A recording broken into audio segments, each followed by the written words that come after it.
Hello there, and welcome to Life Beyond Scene, where curiosity gets cozy, strange questions settle in for the night, and science takes the scenic route towards sleep. Tonight, we are drifting into deep water for a question that sounds like it was invented by a nervous sailor, a bored child at an aquarium, or someone who has spent far too long staring at the ocean and thinking, "That thing is enormous, and I would prefer to remain uneaten." It is a question that is dramatic, a little ridiculous, oddly specific, and yet persistent enough that people have asked it again and again in one form or another. What happens if you are swallowed by a whale? It is the kind of question that arrives with a ready-made picture in the mind. A dark sea, a wide mouth, a sudden gulp. Perhaps a pair of legs disappearing under the surface in the least dignified way imaginable.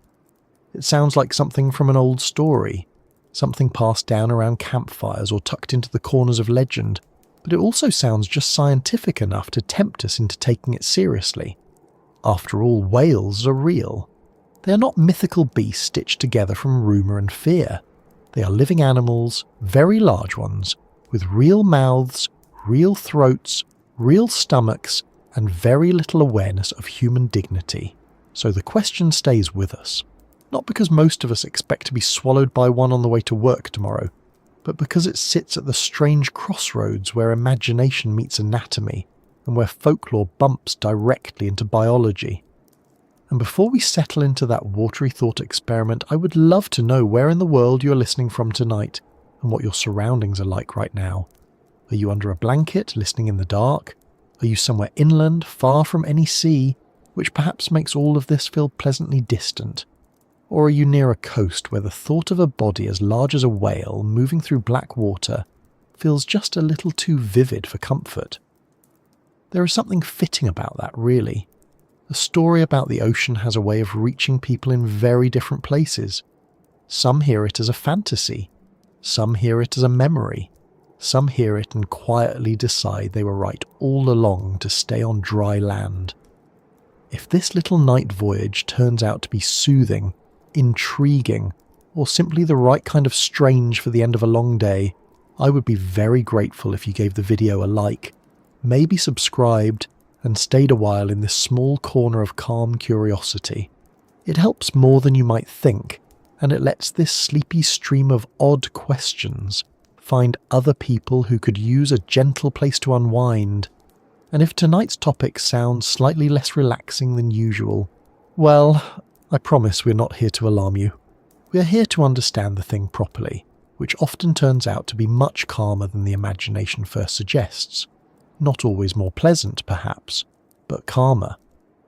Now, most unusual questions begin with a simple mistake. We picture something quickly, accept that picture, and move on. In this case, the picture usually goes something like this. A whale opens its mouth. A person is somehow scooped up like a stray shrimp. Down they go into a vast cavern of darkness. Perhaps there is splashing. Perhaps there is shouting. Perhaps there is a moment, very brief, but very memorable, in which one thinks, well, this is not how I expected the afternoon to go. It is cinematic. It is memorable. It is also deeply influenced by centuries of stories in which the sea behaves less like an ecosystem and more like a stage prop designed to teach people moral lessons. Whales have always held a strange place in the human imagination. They are mammals, which makes them feel familiar in one sense, but they are mammals that became giants and disappeared into the sea, which makes them feel unfamiliar in almost every other sense. They breathe air like we do, nurse their young, and yet live in a world where the ground is gone. The light fades quickly, and the bodies moving around you may weigh more than a house. Humans have spent a very long time looking at whales and feeling two things at once. One is wonder, the other is scale, and scale has a way of turning the mind dramatic. A gull is a bird, a whale is an event.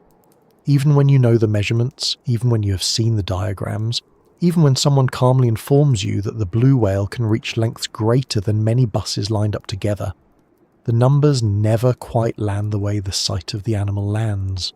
A whale is not simply large. It is so large that it makes the rest of the scene reorganize itself round it. Water that looked open suddenly looks occupied. Distance becomes harder to judge. A boat looks temporary. A human looks like exactly what a human is in the sea, which is a very clever land mammal having an ambitious day. That is part of why this question refuses to go away. It is not only about being swallowed, it is about what happens when something so clearly beyond us crosses into our mental space. We want to know the mechanics of it. We want to know whether it is possible, which whales matter, what the inside would be like, whether there is any air, any light, any chance, any point in keeping calm. The mind, once it enters such a scenario, becomes annoyingly practical. It does not stop at, could it happen? It immediately asks, what next? That is a very human instinct. We turn fear into sequence. We soften uncertainty by making it procedural. First this, then that. Then perhaps a slim hope, or perhaps none at all. It is how we think about plane emergencies, mountain storms, power outages, elevator malfunctions, and now, apparently, being swallowed by one of the largest animals on Earth. There is comfort in knowing the order of things.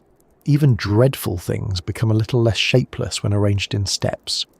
The ocean, of course, does not care about our preference for neat sequence. The ocean does not explain itself. It presents conditions: cold, depth, motion, pressure, distance, creatures large enough to have entire ecosystems attached to them. And whales, despite the cartoonish way we sometimes picture them, are not vague sea monsters. They are specific animals with specific bodies, and those bodies matter enormously here. Because the answer to our question is not one clean answer. It depends very much on which whale you are imagining, what it is doing, where you are, and what exactly you mean by swallowed.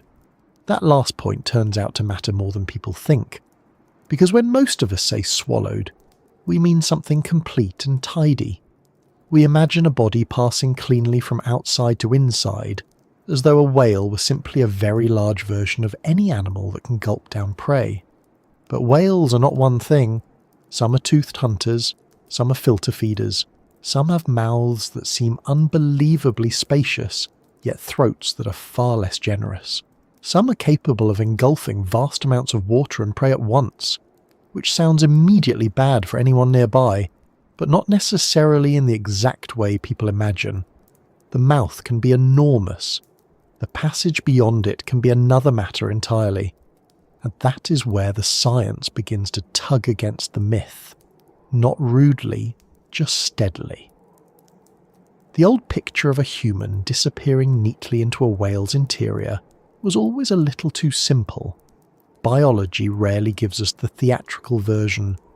Biology gives us mechanisms, tissue, bone, muscular movement, feeding strategies, limits. A great deal of reality consists of something being technically possible in one sense and very unlikely, or physically awkward, or fatally misunderstood in another. Still, I understand the appeal of the dramatic version. There is a primitive part of the mind that reacts strongly to mouths. A mouth is an entrance with opinions. It is one of the simplest ways the animal world divides bodies into categories. Food, threat, not food, hopefully not food. Humans are especially good at imagining themselves on the wrong side of that distinction. It is one reason shark stories spread so efficiently, why crocodile documentaries make people sit up straighter, and why the sentence, "a whale almost swallowed him," can travel around the world in a single afternoon, even when the details are muddier than seawater after a storm. Perhaps you remember hearing one of those stories. A diver, a kayaker, a fisherman, someone in the wrong place at exactly the wrong moment, suddenly lifted into a giant mouth and then, somehow, returned to daylight. These stories sit in the memory because they sound ancient and modern at once. Ancient, because they echo old tales of sea creatures and impossible survival. Modern, because now they come with headlines, interviews, camera clips, and people on land saying things like, "Well, that is enough ocean for me." The basic structure remains the same. Human meets giant animal. Giant animal behaves in a way that makes human feel very, very temporary, and yet even here, the details matter. A whale can take a person into its mouth without truly swallowing them in the way people fear. A person can be trapped, jostled, pressed, disoriented, and then expelled. That is very different from a person passing down into the digestive tract. It may not feel different in the moment, I will grant you that. If you're in a dark mouth full of water and muscle, your first thought is unlikely to be, "This distinction is scientifically valuable." But once we are safely outside the situation and talking about it from bed with a blanket and reasonable lighting, the distinction becomes very useful indeed. There is also another quiet reason this subject draws people in, and it is not really about whales at all. It is about the human body meeting an environment for which it was not built. We are always fascinated by the edge of our design. How long can you survive in cold water? What happens at high altitude? What if you're buried in snow, trapped underground, adrift at sea, or lost in the desert? These questions strip away the usual padding of life and ask, in a very plain way, what a body can and cannot tolerate. Being swallowed by a whale belongs to that family of questions. It sounds absurd, but under the absurdity is a very serious inquiry into breath, panic, pressure, space, temperature, digestion, and time. Time especially. Because in many survival scenarios, the first thing people want to know is not only what will happen, but how fast. Do you have minutes, seconds? Is there a brief window in which the body can cope, followed by a steep drop? Does fear get there before injury does? Does lack of air matter first, or crushing force, or chemical damage, or cold? The mind reaches for a clock immediately. It wants to bargain with sequence. If I know what happens first, perhaps I can imagine enduring it. If I know how long, perhaps the picture becomes manageable. The truth, as we will see as this journey continues, is that the body is both sturdier and more fragile than people think. It can survive surprising things for brief periods. It can also fail very quickly when a few key needs are removed. Air, orientation, pressure, warmth, the ability to move, the ability to keep the airway clear. These are not glamorous details, but they are the details that decide almost everything. Long before acids and legends and giant stomachs enter the picture, there is the simpler matter of what it means to be unexpectedly forced into a space full of water, motion, darkness, and an animal that is absolutely not trying to provide a stable guest experience. And whales, for all their grandeur, are not villains in any of this. That is another point worth settling into early. The whale is not malicious. It is not hunting people in some deliberate storybook way. A whale is feeding, moving, orienting, breathing, surfacing, diving, navigating a world that works perfectly well without reference to us. If a human ends up in a whale's mouth, the event is not dramatic to the whale in the way it is dramatic to the human. To the whale it is disruption, mistake, obstruction, confusion, perhaps annoyance. To the human, it is instantly the most significant event of the week, and likely several years beyond that. There is something humbling in that mismatch. We are very used to being the centre of our own stories. Nature rarely agrees. This is one reason people sometimes describe large animal encounters in such stunned terms afterward. Not only because they were frightened, though that is certainly part of it, but because they suddenly felt how little the world had reorganised itself around their panic. The animal was not there to symbolise anything. The water was not there to heighten the scene. No orchestra played. No moral was announced. Reality can be almost rude in that way. It remains physical, even when the human mind is reaching for meaning. Still, meaning follows us around. So does imagination. That is why old tales of being swallowed by sea creatures have lasted. They speak to fear, yes, but also to enclosure, helplessness, darkness, survival, and return. Few images are more immediate than being enclosed inside something living and vast. It is difficult to think of a more direct way to lose all ordinary bearings at once. No horizon, no stable floor, No useful light, no breathable certainty, just the interior fact of another creature's body surrounding your own. It is unpleasant to picture, which is exactly why people keep picturing it. And if there is a comfort in all of this, it is that the real answers are often more specific and less theatrical than the imagination first proposes. Not gentler necessarily, just clearer. Clarity is underrated. Once you know what kinds of whales exist, how their mouths work, what their throats can handle, how they feed, what happens in the first seconds of sudden engulfment, and what the body would actually face, the old cartoon version begins to loosen its grip. In its place comes a stranger but steadier picture. A picture with anatomy in it, limits, probabilities, real consequences. That is what we're going to do together tonight. We're going to take this impossible-sounding question apart slowly and carefully, without rushing to the most dramatic image and without flattening the science into something dull. We will look at the whales people usually mean when they ask this question, and the whales they often forget. We will talk about mouths, throats, feeding behaviour, breath, panic, darkness, pressure, acids, survival time, and those stories that linger because they are almost too vivid to shake off. We will also separate the famous image from the physical reality, which turns out to be one of the most useful things science can do. Not to make the world less interesting, but to make it more precise. So settle in. Let the room be quiet for a moment. Let the sea stay safely in the mind, where it is deep enough to explore, and not nearly cold enough to cause problems. Imagine the surface first, because that is where every version of this story begins. Open water, perhaps calm, perhaps not. A body near it, a whale below or approaching, or feeding in a way that makes the human scale of things suddenly feel very small. Before we can understand what happens after a person is taken into that enormous living machinery, we need to understand whether a whale could actually swallow a human at all, and that, as it turns out, depends very much on the whale. The short answer, if we were being brisk and unromantic about it, would be this. Most of the whales people imagine when they ask this are capable of taking a person into the mouth, but not of swallowing that person all the way down in the neat storybook sense, and that distinction matters. A whale's mouth can be enormous. Its feeding behaviour can look like a moving cave with bad timing. But the passage from mouth to throat to stomach is where myth begins to lose confidence and anatomy takes over.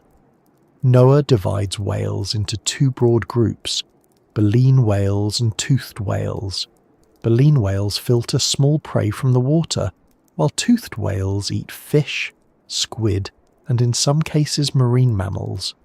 That one split already changes almost everything about our question.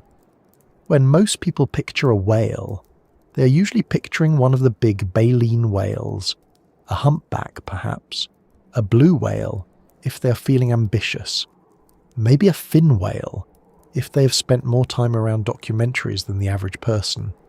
These are the giants with huge jaws, baleen plates instead of teeth, and feeding methods built around engulfing or straining massive amounts of water filled with krill or small fish. Blue whales feed almost exclusively on krill. Humpbacks feed on krill and small fish, often using bubble nets and lunging upward through concentrated prey. In other words, their mouths are built for collection, not for neatly swallowing large individual animals one by one like oversized seawolves. That is the first useful correction. Enormous mouth does not automatically mean enormous throat. In fact, one of the most memorable details from the Hawaiian Islands Humpback Whale National Marine Sanctuary is that the opening at the back of a humpback's throat is about the size of a grapefruit. Their educational material notes that this is small enough that a humpback would have difficulty swallowing even a large fish. That sounds almost comical when set against the rest of the whale, because the mouth itself is massive, the tongue is enormous, and the whole animal looks capable of doing anything it pleases. But bodies are not designed by drama. They are designed by function, and the function here is filtering and processing small prey, not sending human-sized objects down the esophagus. That same mismatch between the size of the mouth and the size of the throat is one reason humpback encounters can look far worse than they become. In February 2025, a kayaker in Chilean Patagonia was briefly scooped into a humpback whale's mouth and then released within seconds. The footage spread quickly because it looked like the old swallowed by a whale story had suddenly become modern and very well filmed. But even in that case, the more accurate description was not swallowed and digested. It was engulfed in the mouth and expelled. Terrifying for the person involved, certainly. Good for headlines, absolutely. But biologically it was a mouth event, not a stomach event. And that leads to the second correction, which is less famous but even more important. Baleen whales that lunge feed are not simply opening a tube and letting the ocean sort itself out. Researchers studying rorquals, the group that includes humpbacks, blue whales and fin whales, describe them as opening the mouth at high speed and engulfing a volume of prey-laden water that can be as large as their own body. To keep that process from turning into immediate disaster for the whale itself, they have specialised structures protecting the airway and controlling what goes where. A 2022 anatomical study described a musculo-fatty oral plug that seals the oropharyngeal channel during lunging and then shifts during swallowing. So even inside the whale there is a kind of traffic control system. Not everything in the mouth is meant to head straight down. That makes the scene much easier to picture correctly. A lunge-feeding whale is not opening up like a giant vacuum cleaner that leads directly to the stomach. It is engulfing water and prey into an expandable oral cavity, then filtering and managing that slurry before actual swallowing takes place. During that engulfment phase, the path deeper into the pharynx is protected, and the laryngeal structures also help keep water out of the respiratory tract. So if a human were accidentally taken into the mouth of a baleen whale, the most immediate problem would not be being swallowed in the fairy tale sense.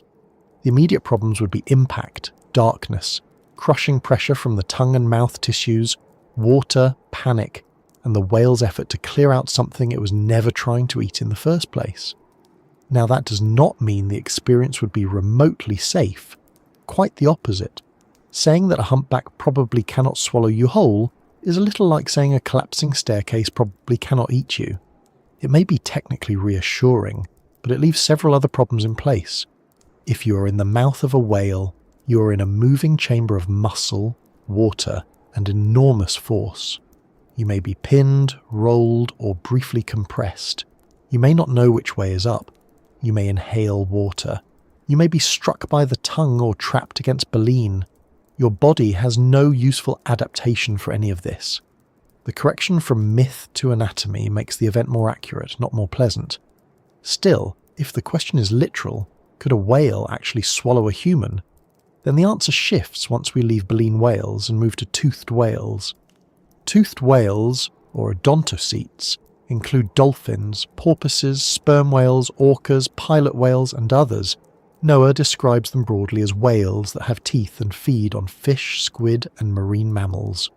Older Noah educational material notes that toothed whales do not chew their food in the way many mammals do, but instead grasp it and swallow it whole or in large chunks. Right away this makes the category more relevant to our question. Anatomically, toothed whales are much closer to the sort of animal for which swallowing a large individual prey item is a meaningful concept. The one large whale people usually bring up at this point is the sperm whale, and that is not unreasonable. Sperm whales are deep-diving hunters. Noah says they routinely dive to around 2,000 feet, can stay down for 45 minutes, and feed on squid, sharks, skates, and fish in deep ocean waters. Their heads are immense, their lower jaws carry large teeth, and their diet already includes prey much larger and tougher than krill. So if you were trying to identify a whale for which human swallowing is less absurd as an anatomical idea, the sperm whale is the species that usually enters the room first, heavy-footed and uninvited. That does not mean it is likely in real life. It means the anatomy and feeding strategy no longer rule it out in the same automatic way they do for humpbacks and blue whales. Even there, though, people tend to glide too quickly from possible in a broad anatomical sense to a thing that would ordinarily happen. Those are not the same. A sperm whale lives a very different life from the one most human beings drift through. It hunts in deep water, pursues prey adapted to the open ocean, and is not cruising around coastal shallows looking for kayakers the way an over-enthusiastic legend might imply. The question, could it swallow a human, is a body plan question. The question, is this a realistic thing a person is likely to experience, is an ecology question. Anatomy sometimes says maybe. Ecology often says practically no. The sea is large, sperm whales are usually somewhere inconvenient, and humans are not part of their normal deep water feeding routine. Orcas complicate the popular picture in a different way.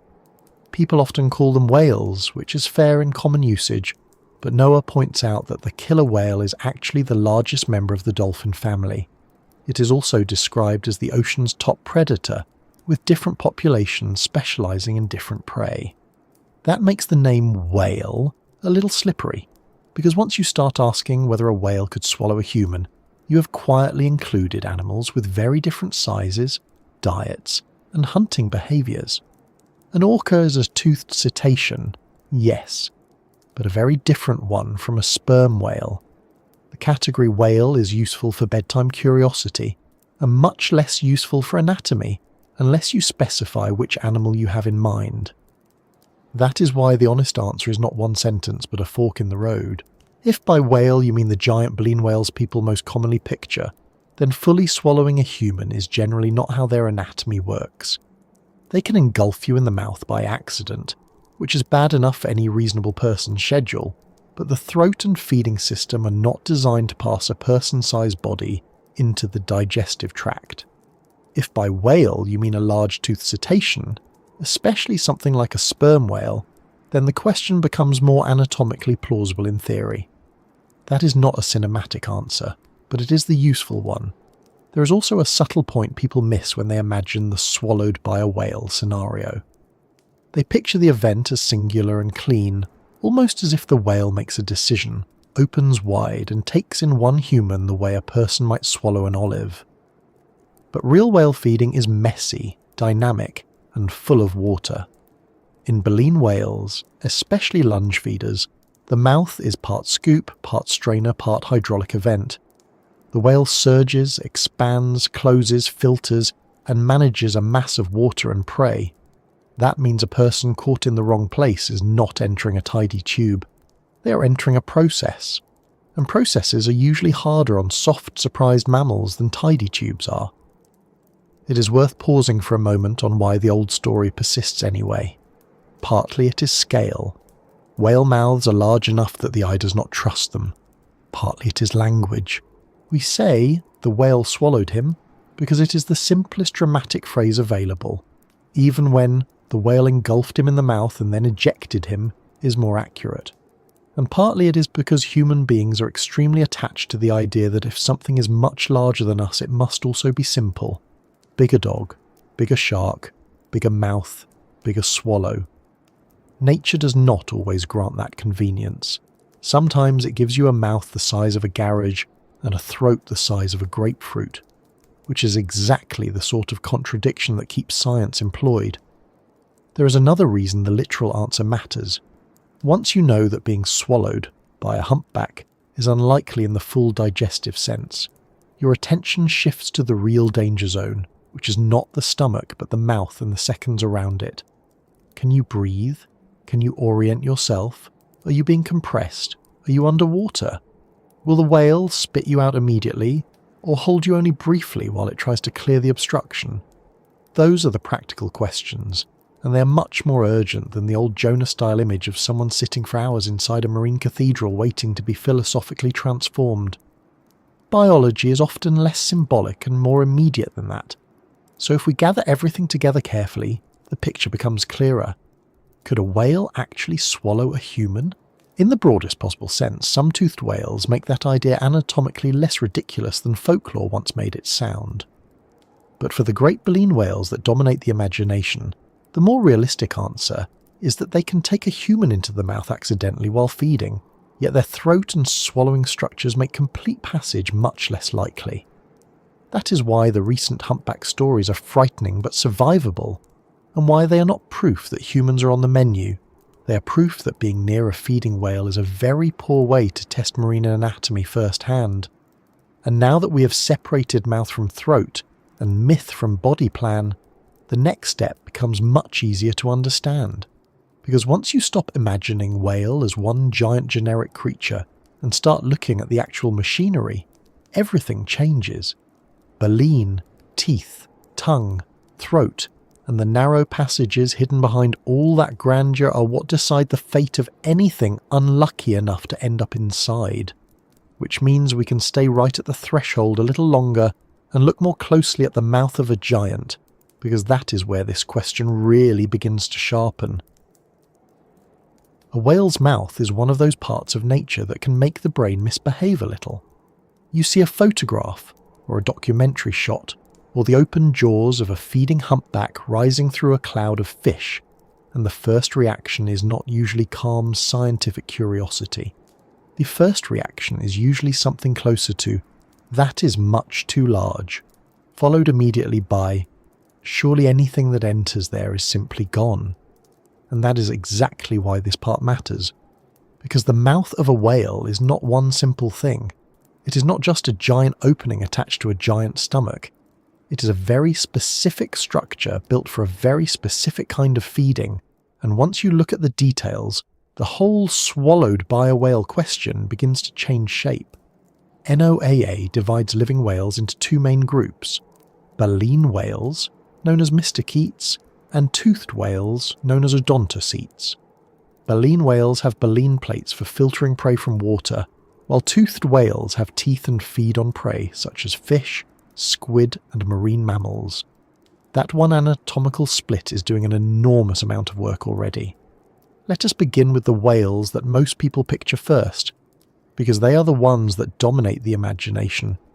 These are the baleen whales, the humpbacks, blues, fins, rights, bowheads, and greys. They do not have rows of cutting teeth waiting behind the lips, like some exaggerated shark in a storybook. Instead, they have baleen, and baleen is one of those wonderfully strange biological inventions that sounds made up until you see it properly. NOAA describes baleen as a filter feeding system inside the mouths of baleen whales, and Smithsonian notes that the whales are named for the plates of baleen in their mouths that filter food from large gulps of ocean water. Those plates hang from the upper jaw, not the lower, and they work less like fangs and more like a living sieve. Baleen itself is not bone, despite the old term whalebone, which has confused generations of perfectly intelligent people. It is made of keratin, the same general material found in human fingernails and hair. NOAA describes baleen plates as long, flat keratin plates that hang from the upper jaw, and another NOAA educational page explains that they are strong, flexible, broad at the base, and taper into a fibrous fringe, rather like a comb that has decided to grow curtains. In practical terms, that means the inside edge of each plate frays into bristles. Water can pass through, food gets caught. The whale keeps the meal and loses the seawater. It is not elegant in the way a delicate machine is elegant. It is elegant in the way an industrial strainer the size of a room is elegant. If you picture standing in front of that mouth, which I strongly recommend doing only in the imagination, the first surprise would be that the baleen hangs from the top, not the bottom. The upper jaw carries the racks, often hundreds of plates on each side depending on the species. Fin whales, for example, use 260 to 480 baleen plates on each side of the mouth, according to NOAA, while humpback whale sanctuary materials describe 270 to 400 fringed overlapping plates on each side of the upper jaw. Bowheads have even longer baleen plates than other whales, and NOAA notes that they possess the longest baleen plates of all whales. So when we say the mouth of a giant, we are not talking about an empty cavern. We're talking about a chamber lined with a hanging filter system, with the exact layout depending on the species. That alone changes the mental picture. A baleen whale's mouth is not a neat tunnel, it is a working space. Water rushes in, baleen strains prey out. The tongue helps drive water back out again. NO is blue. Whale Page explains that when blue whales feed, they close their mouths around krill, then push the trapped water out with the tongue, while the baleen keeps the prey inside. So the tongue is not lounging about being decorative. It is part of the machinery. In humpbacks, Sanctuary Material says the tongue is about the size of a Volkswagen Beetle, which is one of those comparisons that would sound exaggerated if it were not sitting there on an official educational sheet wearing a perfectly straight face. The floor of the mouth matters just as much as the roof. In many baleen whales, especially the rorquals such as blue, fin, sea, minke, and humpback whales, the underside of the throat is marked by longitudinal grooves or pleats. NOAA describes them as accordion-like throat pleats. These are not decorative wrinkles. They're expandable structures that let the whale take in huge volumes of prey-laden water during feeding. Fin whales use 50 to 100 throat pleats to gulp large amounts of food and water, and blue whales inflate their throat pleats during feeding. In other words, the mouth is not just big in the ordinary static sense. It can temporarily become much bigger in action, which is one reason videos of feeding whales look so unreal. The body is expanding a movable pouch under the head and jaw to hold a vast slurry of seawater and prey. This is where people often make their first serious anatomical mistake. They assume that because the engulfment is so large, the passage deeper into the throat must be equally large. But feeding volume and swallowing passage are not the same thing. A lunge-feeding whale can scoop up a truly absurd amount of water into the oral cavity, then filter that water out before swallowing the concentrated prey. A scientific review on suspension feeding describes rorquals as opening the mouth while swimming at high speed to engulf a volume of prey-laden water as large as their own body. That sounds like a recipe for immediate chaos, and in a sense it is, but it is controlled chaos. The whale is not simply pouring the whole ocean down its esophagus. It is temporarily storing and processing it in the mouth. Even more importantly, the whale has to protect its airway while doing this. A 2022 study in Current Biology found that rorqual baleen whales have a large musculo-fatty oral plug that passively seals the oropharyngeal channel during engulfment. That phrase may not be as famous as time dilation or black hole, but it deserves a little respect. It means the whale has a built-in anatomical safeguard so that during those massive feeding lunges, the deeper channel is sealed off rather than left wide open like an unattended hallway. The same study focused on how the respiratory tract is protected in the pharynx, while the whale engulfs and later swallows a massive slurry of tiny prey. So when people imagine a person going from the open mouth straight down into the throat in one smooth motion, they are picturing a simpler and less accurate body than the whale actually has. There is also the famous question of the throat itself, and here the humpback becomes the star witness whether it likes it or not.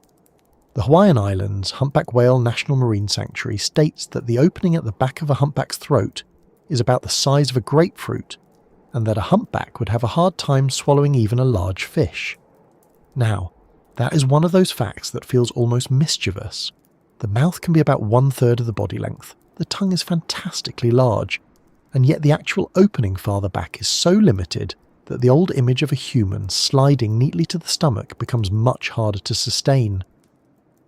This is why a humpback can accidentally take something large into the mouth and still be poorly equipped to send it deeper. The bottleneck is not the mouth, it is the throat. If baleen whales were all built the same way, that would almost settle the matter. But even among baleen whales there are differences worth noticing. Rorquals like humpbacks, fins and blues use engulfment feeding. Right whales and bowheads are more closely associated with skimming. AR's science page on North Pacific. Right whales says they have several hundred plates of baleen and feed by swimming with the mouth open through patches of zooplankton. Bowheads also strain huge volumes of ocean water through their baleen and have the longest baleen plates of any whale. So not every giant whale mouth works like a lunging scoop bag. Some are built more for steady filtration than dramatic lunges through schooling prey. The broad point still holds though. Baleen mouths are feeding apparatuses for small prey, not simple human-sized swallowing tubes. Grey whales add another twist because they are the only baleen whales NOAA describes as foraging along the ocean floor by rolling on their sides and sucking in sediment and food. Another NOAA page explains that they filter food through 130 to 180 coarse baleen plates on each side of the upper jaw. So even inside the baleen whale group, mouths differ because feeding strategies differ. Some skim, some lunge, some suck sediment and strain out edible material. The anatomy follows the meal. Nature tends to be practical that way. If you want krill, you build one kind of mouth. If you want fish or squid, you build another.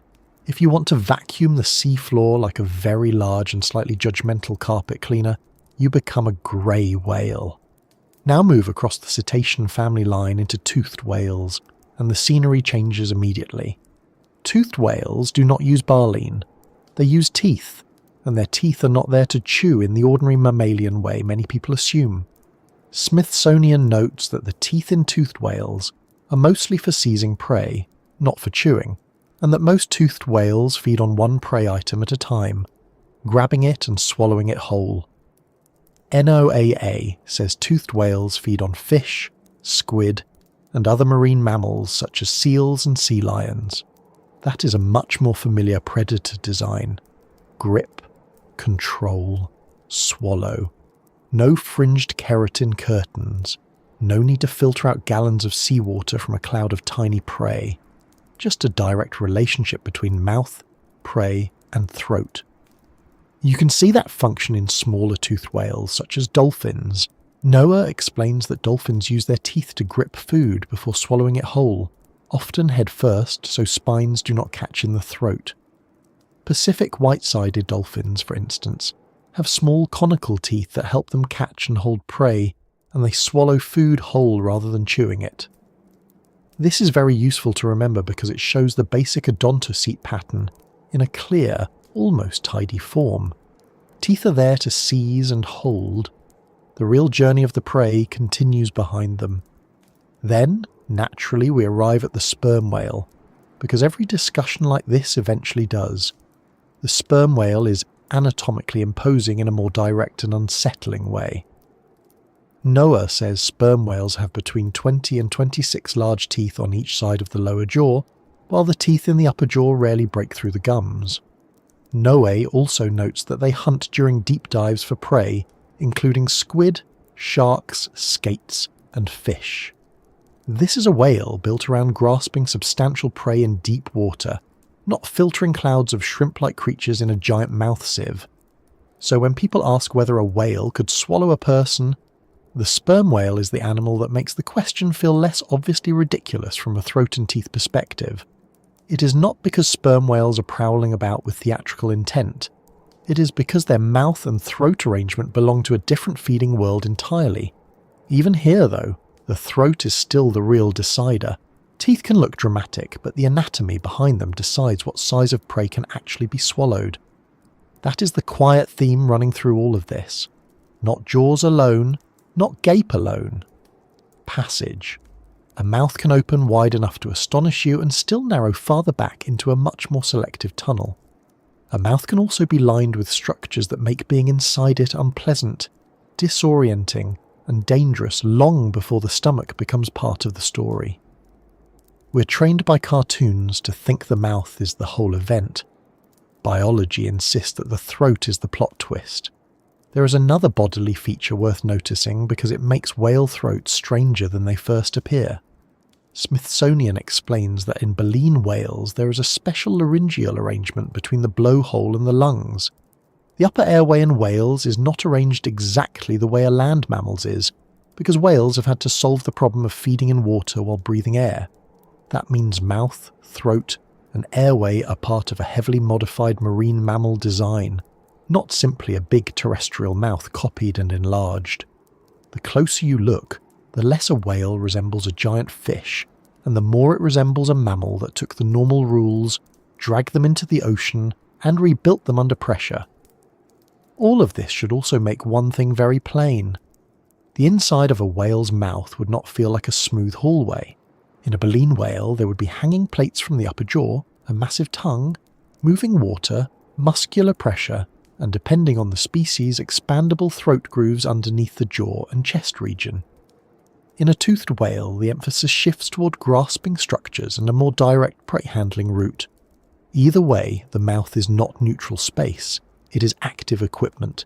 It is full of texture, force, and function. If you somehow ended up inside it, you would not be experiencing a symbolic belly of the beast. You would be colliding with a feeding machine, and that perhaps is the most useful correction of all. The mouth of a giant is not really about giant size. It is about giant specialization. Baleen, teeth, tongues, grooves, and throats are all built around prey type and feeding method. Once you know that, the old simple image breaks apart. The whale stops being a vague monster with a hole in the front and becomes what it really is, an animal with anatomy detailed enough to ruin a good myth and replace it with something more interesting.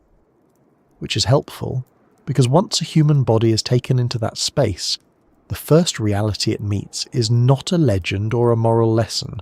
It is texture, confinement, movement, water, and darkness, and that is where the experience becomes less about the whale from the outside and more about what the inside would actually feel like. Now we move from the outside shape of the animal to the part that tends to seize the imagination first, because a whale's mouth can look less like a normal feature of a living creature and more like a doorway that has accidentally been attached to the front of a mammal. It is so oversized, so visually overwhelming, that the mind immediately starts simplifying it. Big mouth, big throat, big stomach, problem solved. But whales are not built according to the logic of panic. They are built according to feeding strategy, and feeding strategy is a wonderfully bossy architect. It determines what goes in, how it goes in, where it can go next, what gets filtered, what gets swallowed, what gets expelled, and what absolutely does not fit through the next passage no matter how dramatic the scene looks from the outside.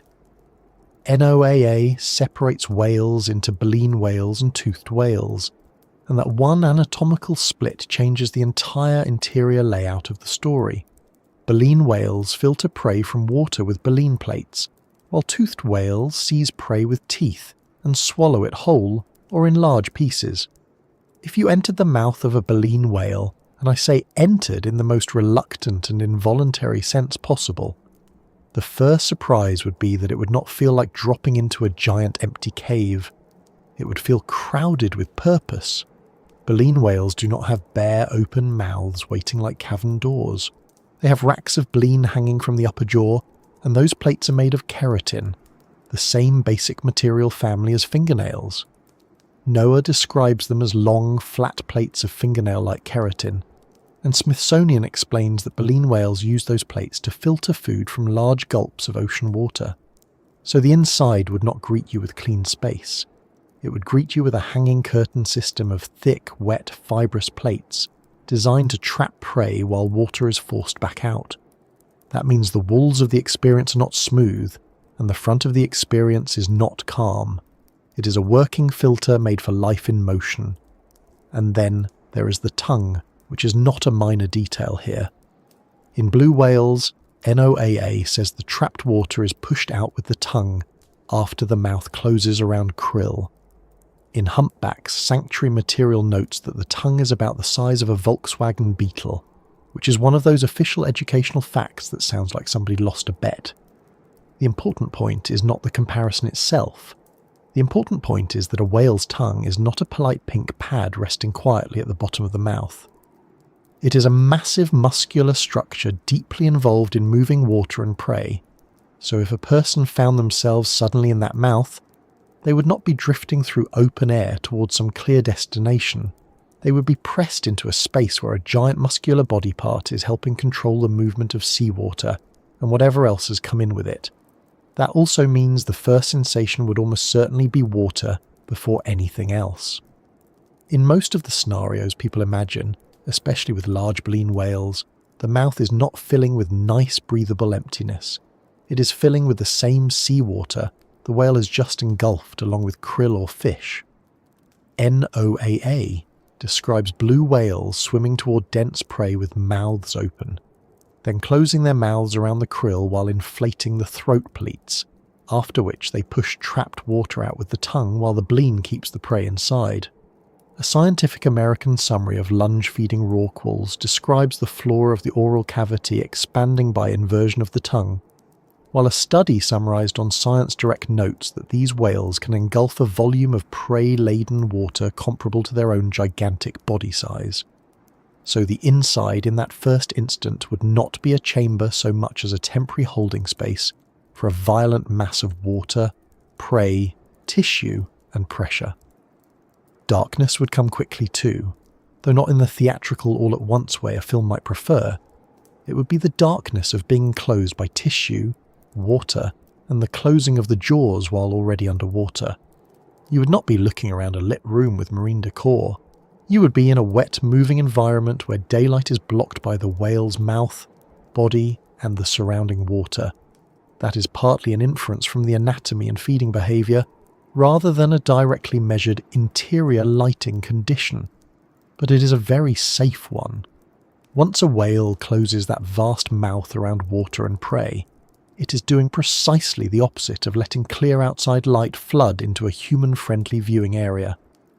The experience would be dim to black, disorienting, and immediately confusing in the way enclosed underwater spaces tend to be, only now with several tons of animal attached to the walls. Texture would matter more than people expect. Baleen is not a line of hard dagger points. It is more like a dense, wet fringe of coarse bristles attached to thick plates. If your shoulder, arm, or face were pushed against it, the sensation would likely be brush-like but heavy, slick with seawater, and far more industrial than delicate.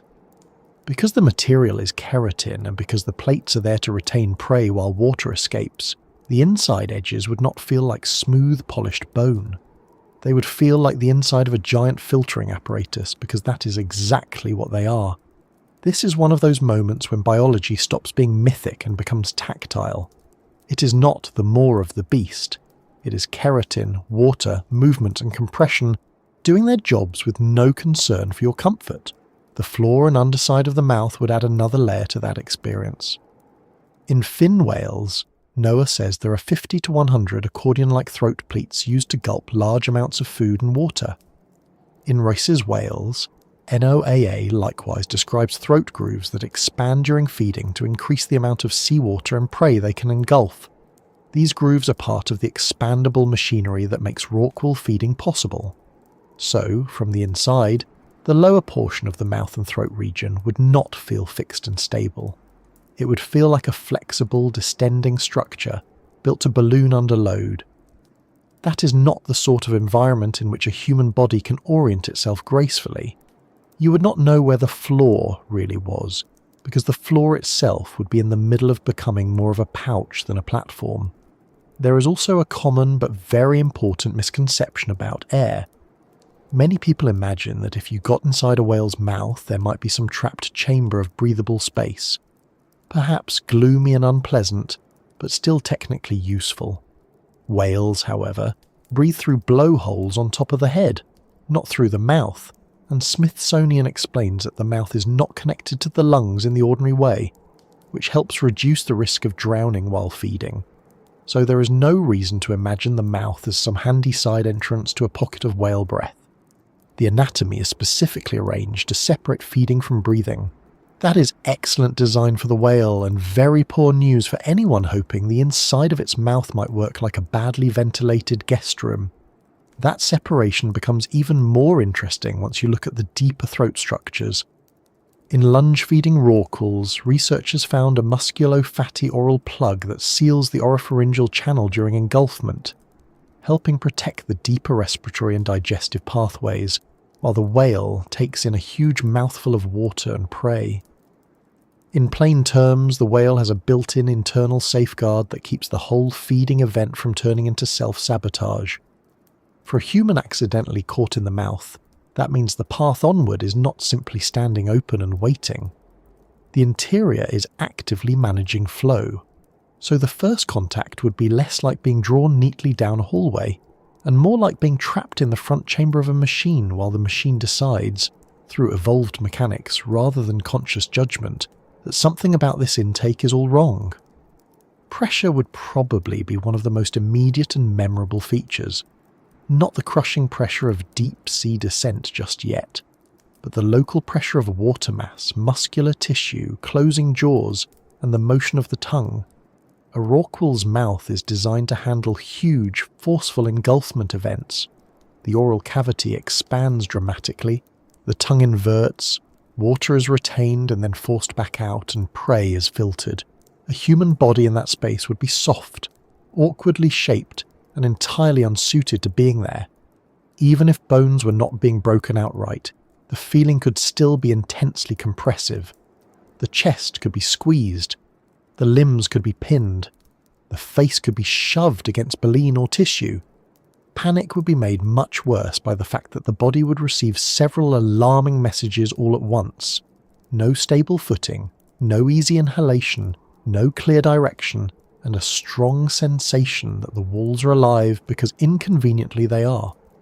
The smell and taste are not the sort of thing scientists usually publish as a neat bullet point, but here careful inference is fair. A whale's mouth is an animal mouth in a marine setting, full of seawater and food material. Baleen whales may be feeding on krill or schooling fish, and toothed whales on fish, squid, or marine mammals depending on the species. So inside, the likely sensory mix would be salt water, organic matter, fishy oils, and the warm animal smell of living tissue. Not poison gas, not fantasy swamp fumes. Just a very concentrated combination of sea and feeding biology. The reason that matters is simple. Sensory overload makes panic worse. A person suddenly immersed in darkness with salt water, prey odour and muscular pressure all around them would not experience the scene as a clean geometric puzzle. They would experience it as total bodily confusion. Now, if the whale in question were toothed rather than baleen, the interior would be different in ways that are not especially comforting. Toothed whales have teeth for seizing prey, not for chewing it into polite portions. Smithsonian notes that most toothed whales grab prey and swallow it whole, and NOAA says toothed whales feed on fish, squid, and marine mammals. That means the front of the mouth is organised more around grip than filtration. If you imagine the inside of a large toothed whale's mouth, the immediate tactile feature would be conical teeth and a prey handling layout rather than curtains of baleen. In smaller dolphins, NOAA explains that teeth are used to grip food before swallowing it whole, often head first. So the general odontoseat pattern is much more direct. Grab, control, and send the prey backward. The mouth, in that case, is less of a water processing chamber and more of a capture zone. That shift from filtration to capture changes the feel of first contact. In a baleen whale, the body is entering an engulfment apparatus full of water and filtering structures. In a toothed whale, at least in principle, the body is entering a mouth built to seize individual prey items more directly. The tone of the anatomy changes from "you are in the wrong filter" to "you are in the wrong predator." In practice, very large toothed whales, such as sperm whales, are the species that make people's imaginations most uneasy here, because their diet already includes substantial prey like squid and fish. NOAA. A describes sperm whales as deep divers that forage on squid, sharks, skates, and fish, with large teeth in the lower jaw. So while most people's mental image of them swallowed by a whale comes from a humpback-style giant mouth, the more anatomically relevant swallowing machinery lies elsewhere in the whale family. Still, even in a toothed whale, the first seconds would not be tidy. They would not resemble falling into a smooth tunnel and sliding efficiently toward the next stage of your bad decision tree. Animal mouths are built from moving parts, and large marine mammal mouths are especially dynamic because they operate in water, under force, during prey capture. There would be slipping, sudden impact, tooth or tissue contact depending on the species, a terrible lack of orientation, and the same central problem as before. Your body requires air, open space, and a stable reference point, and the whale's mouth is offering none of those services. Even the best case version of not yet swallowed, only inside the mouth, would already be an acute survival emergency.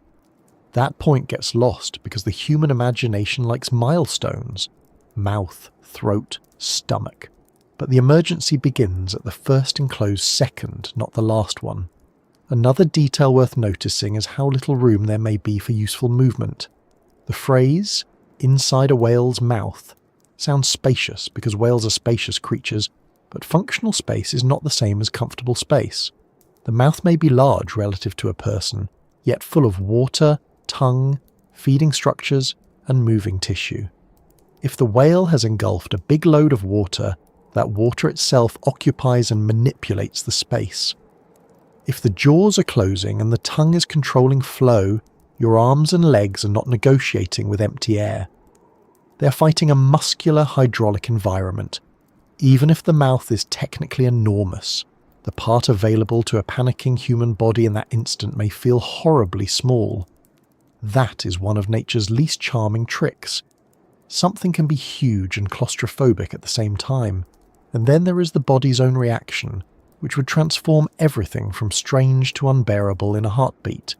The gasp reflex, the violent need to inhale, the inability to tell up from down, the chest tightening, the instant flood of adrenaline.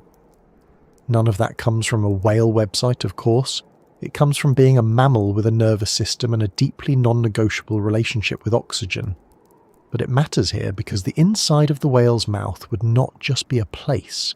It would be a trigger for panic layered onto confinement. Even if the whale released you within seconds, those seconds would stretch badly because the body under threat does not keep time politely. It counts in need, not minutes. Supported by the whale anatomy we've been looking at, the most realistic mental picture is not "I have entered a room." It is "I have entered a collapsing emergency made of water and muscle." So what would the inside of a whale be like at first contact? In a baleen whale, it would likely be dark, water-filled, violently disorienting, lined with coarse keratin baleen, dominated by a massive tongue, and shaped by an expandable mouth and throat system built to engulf prey-laden seawater, not host intruders. In a toothed whale, it would be more directly a capture mouth, organised around gripping prey and sending it backward. In either case, there would be no useful air pocket waiting for you, no calm chance to take stock, and no mythic pause in which the whale graciously becomes architecture. There would be only the immediate fact of being somewhere a human body was never meant to be. And once that first impossible contact has happened, the next thing that begins to matter is not legend, not symbolism, and not even the whale's size anymore. It is darkness, pressure, and the speed with which the unknown turns into shock. What happens next is less like entering a place and more like being overtaken by several emergencies at once. Up to this point, the mind can still try to picture the whale from the outside. A huge body, a large jaw, water closing over everything. But the moment contact becomes enclosure, the scene changes from something visual to something physical. You're no longer watching a whale feed. You're inside a feeding event, and that matters because baleen whales do not simply open their mouths and leave them hanging there like doors. Blue whales, for example, lunge into dense prey, close their mouths around krill and seawater, inflate their throat pleats, and then use the tongue to force trapped water back out through baleen while prey remains inside. Rorquals more broadly can engulf an enormous volume of prey-laden water during a lunge, and researchers have shown that they also have an oral plug that seals the oropharyngeal channel during engulfment, protecting deeper structures while all of this is happening. So the first reality is that the inside is not a quiet chamber. It is an active, wet, muscular system in motion. That means darkness would arrive almost immediately, though not with theatrical neatness. It would be the darkness of tissue, water, and closure. Light does not vanish because some symbolic curtain falls. It vanishes because the jaws close, the whale's body blocks the sun, seawater fills the space, and whatever daylight was there becomes useless almost at once. That part is a direct inference from how baleen whales feed and how enclosed underwater spaces behave. Once the mouth closes around a slurry of water and prey, the human eye is no longer in a world designed for seeing. It is in a compressed marine pocket full of motion and structure. There would be no tidy lantern glow, no storybook gloom in which you can calmly identify the walls. Just disorientation, wet pressure, and the abrupt sense that the outside world has been replaced by something living and immediate. Pressure would be the next thing to notice, and it would likely matter more than the darkness at first because the body understands force faster than it understands layout. A whale's tongue is not a decorative detail. In blue whales, it helps force water out of the mouth after engulfment, and in humpbacks the tongue is famously immense. The baleen itself hangs in dense racks from the upper jaw. The mouth floor and throat region are built to expand, and the entire apparatus is designed to handle water, prey and momentum on a scale far beyond anything a human body can negotiate comfortably. So the pressure here is not the romanticised pressure of the deep just yet. It is local pressure, the shove of water against your face and chest, the push of a tongue, the squeeze of tissue, the terrible uncertainty of whether the walls are closing more or whether you're simply losing any useful sense of where your own limbs are. This is also the point where the body begins to panic before the mind has finished describing what is happening. Medline Plus explains that stress triggers the body's fight or flight response, raising heart rate and blood pressure, and catecholamines such as adrenaline and noradrenaline are released in response to physical or emotional stress, making you more alert and pushing blood flow toward muscles in the brain. Anxiety can make breathing heavier, muscles tense, and awareness sharpen in ways that are useful in ordinary danger and not especially helpful when the danger is a moving chamber of whale, seawater, and darkness. The body does not pause to ask whether the event is rare or biologically fascinating. It reads entrapment, lack of control, inability to breathe normally, and possible drowning. Then it does what bodies do. It floods the system with urgency. That urgency changes the way time feels. A few seconds under acute threat can feel far longer than they are, which is one reason survivor accounts from extreme events often sound stretched and dreamlike afterward. There is a practical explanation for that, and it is not mystical. Under sudden stress, heart rate rises, attention narrows, muscle tension increases, and the mind becomes preoccupied with the most primitive tasks available. Get air, find direction, escape pressure, clear the face. Scientific literature on acute stress consistently links it with rapid cardiovascular activation and sympathetic dominance. So inside the mouth of a whale, one of the strangest effects would be that the event might seem longer, denser, and more fragmented than its real duration. 10 seconds in a calm room is nothing at all. 10 seconds while you're enclosed in darkness and unable to orient yourself can feel like a badly extended private universe. There is another complication, and it is one that quietly ruins the old fantasy image of being swallowed whole, and then somehow deciding what to do next. Drowning is not a later problem.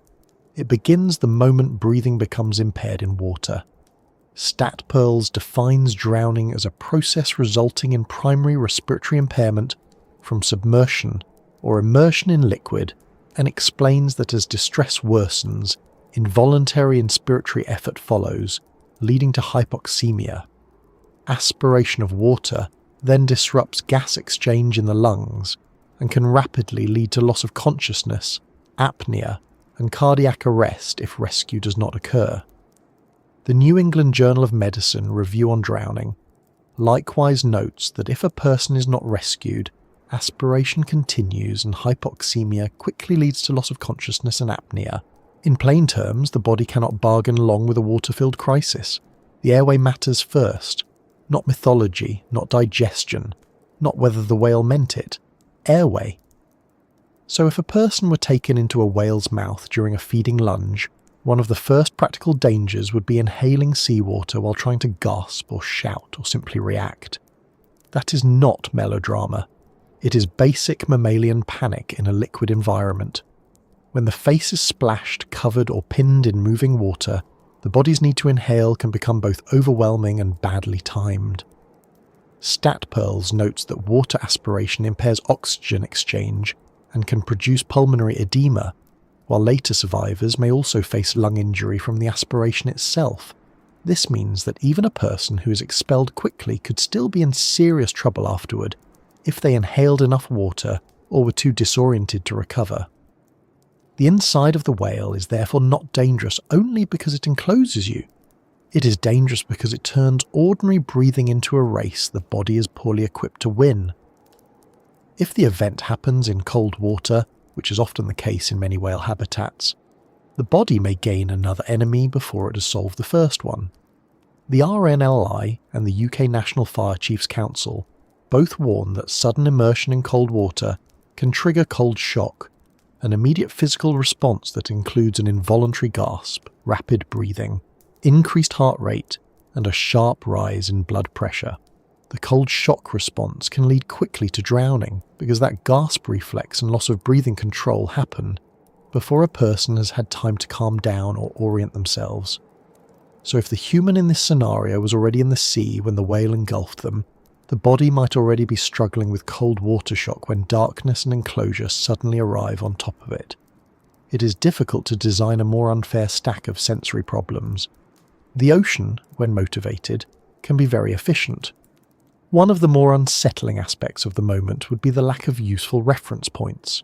Humans are good at regaining control when there is a flaw, a horizon, or at least some agreement between gravity and vision. Inside a whale's mouth, especially one full of water and moving tissue, those reference points fall apart. The mouth is not built for your body. The flow is not arranged for your comfort. The baleen hangs from above. The tongue may be pressing from below or shifting water around you. The throat grooves in rorquals can expand dramatically during feeding, and the whale itself may still be moving through the sea as all of this unfolds. Even if you wanted to think clearly, your inner ear, your eyes, your lungs, and your skin would all be reporting different varieties of bad news at once. This is where the shock of the unknown becomes more than a phrase. The unknown is not abstract anymore. It is the total collapse of ordinary orientation. And then there is the very human impulse to struggle in every direction at once. That impulse makes emotional sense and physiological sense too. Adrenaline is preparing the body to act.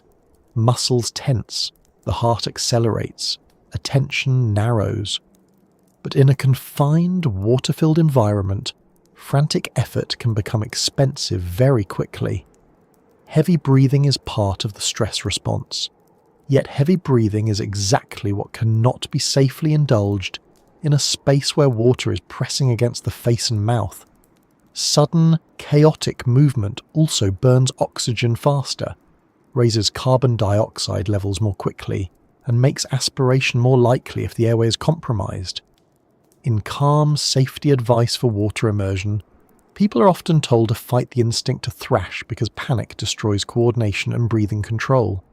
Inside a whale's mouth, that advice would be biologically sound and psychologically almost impossible to follow, which is one of the crueler details of the whole scenario. There is also a more subtle kind of shock here, and it belongs to scale. Human beings do not just fear pain and suffocation. They also react strongly to the feeling of being handled by something too large to negotiate with. In ordinary life, most threats still fit into human-sized logic. A falling object, a car, a fire, even a large dog. They are all frightening, but they occupy scales the mind already knows how to categorize. Inside a whale's mouth, that familiar sizing system collapses. You are not trapped in a room. You're inside a body part that was never meant to acknowledge your proportions. The darkness is one problem. The pressure is another. But the truly destabilizing thing is the sudden realization that the space around you is alive, moving, and entirely uninterested in whether you can understand it. That realization does not show up as a separate line item in physiology textbooks, but it rides very comfortably on top of the stress response they do describe. Because the mind dislikes uncertainty almost as much as the lungs dislike water, it would probably start generating explanations immediately, and most of them would be wrong. This is one of the reasons extreme survivors often report confusion or strangely fragmented memory. Acute stress narrows attention and prioritizes survival cues, not coherent narration. The person might not know whether they are going deeper, rising upward, being swallowed, being crushed, or already being expelled. They might not know whether the pressure against the face is baleen, tongue, water, or all three at once. They might not even know if the whale is still moving. The unknown does not remain a blank space. Under stress, it fills itself with urgent guesses, and urgent guesses are rarely elegant. By the time clear memory returns, the actual event may already be over, leaving the body to catch up with what happened second by second. If there is any cold comfort in all this, it is that in the baleen whale scenarios people usually imagine, the whale's anatomy is not designed to keep large, awkward objects in the mouth for very long if they interfere with feeding. The oral plug protects deeper structures during engulfment. Baleen whales are filtering for prey, not processing humans, and recent real-world incidents involving humpbacks have ended with the person being expelled rather than swallowed. That does not make the seconds inside the mouth mild. It only means the whale's own mechanics may work against prolonged enclosure. The problem for the human is that even a short enclosure is enough to trigger panic, impair breathing, cause aspiration, and produce injury. Nature does not need much time to be unforgettable. It only needs a moment arranged in the wrong order. So this phase of the story is not really about digestion yet, or even about the deeper internal anatomy people love to imagine first. It is about the body's first collision with uncertainty. Darkness closing in before the eyes can interpret it. Pressure arriving before the mind can label it. Stress hormones turning the bloodstream into an alarm system. Breathing becoming complicated at exactly the worst time. Water turning from background to threat. And all of it happening in a place so strange that the nervous system has no pre-written script for it. Which is why, before we ever get to stomach acid or old legends or the whales people habitually get wrong, the next practical question becomes brutally simple. How long could a person survive without air once this has begun? And what would the body do minute by minute as oxygen starts to run short? If you strip away the whale for a moment and look only at the human body, the answer becomes much less adventurous and much more urgent. Most people cannot hold their breath for very long under calm conditions. One review of human breathing notes that a normal, healthy person typically manages somewhere around 30 to 60 seconds, and the NCBI review on shallow water blackout says the average person can hold their breath for about 30 to 90 seconds, while trained breath holders can last much longer. That wide range matters because it tells us two things at once. First, the body is not built for long periods without air. Second, the impressive numbers people hear about from trained divers belong to highly practiced, controlled situations and not to panic, darkness, compression, and surprise inside a whale's mouth. That is the first useful correction to the dramatic version of this scenario.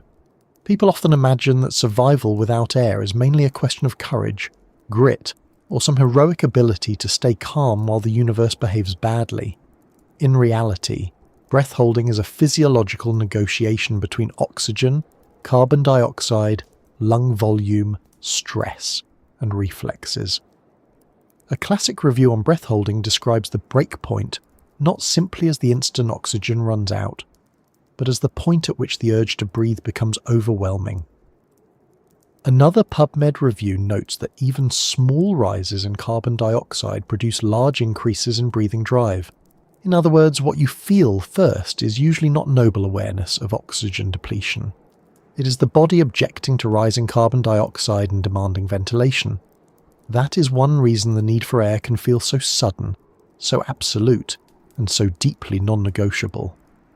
Inside the mouth of a whale, that demand would arrive faster than people like to imagine, because the setting is doing everything possible to shorten your useful breath hold. Panic increases breathing effort and muscle tension.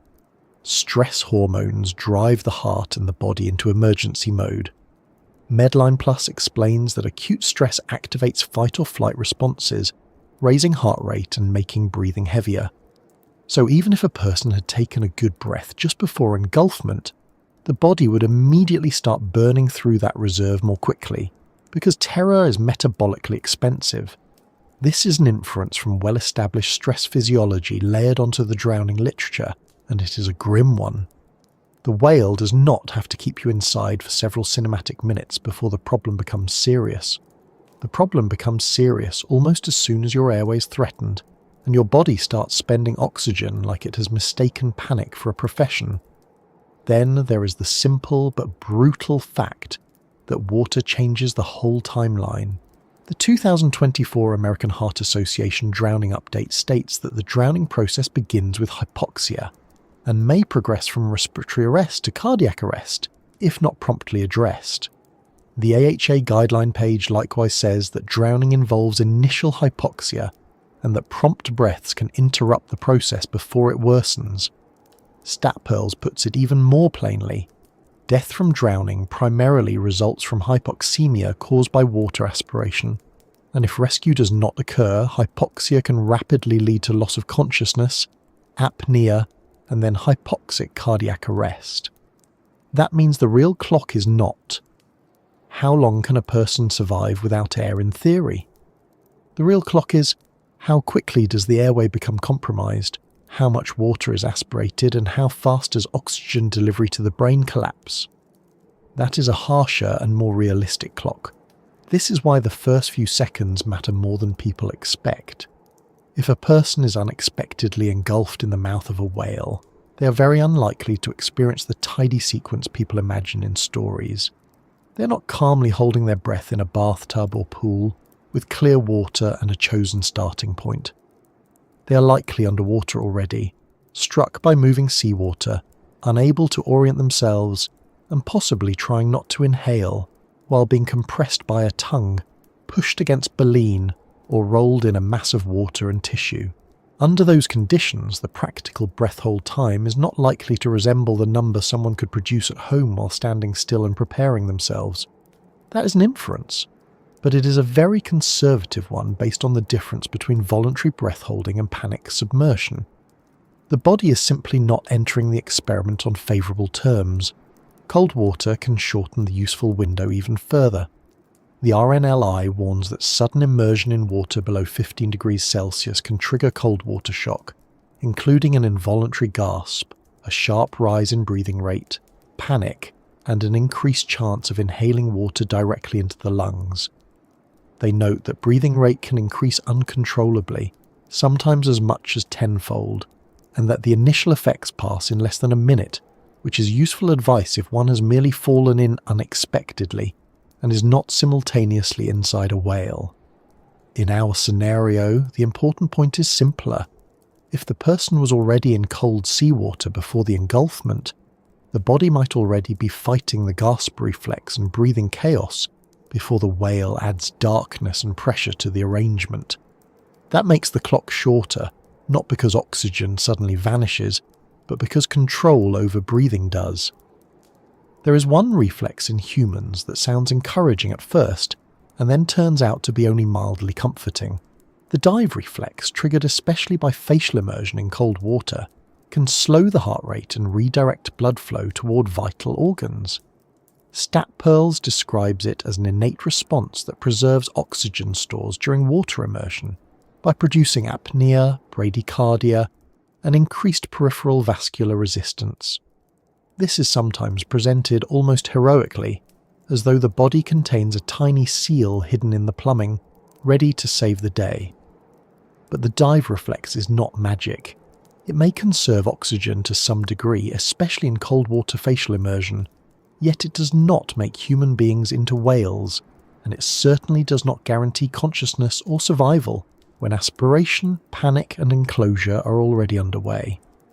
It is best thought of as a modest physiological discount, not a miracle exemption. The role of carbon dioxide makes the whole situation even stranger.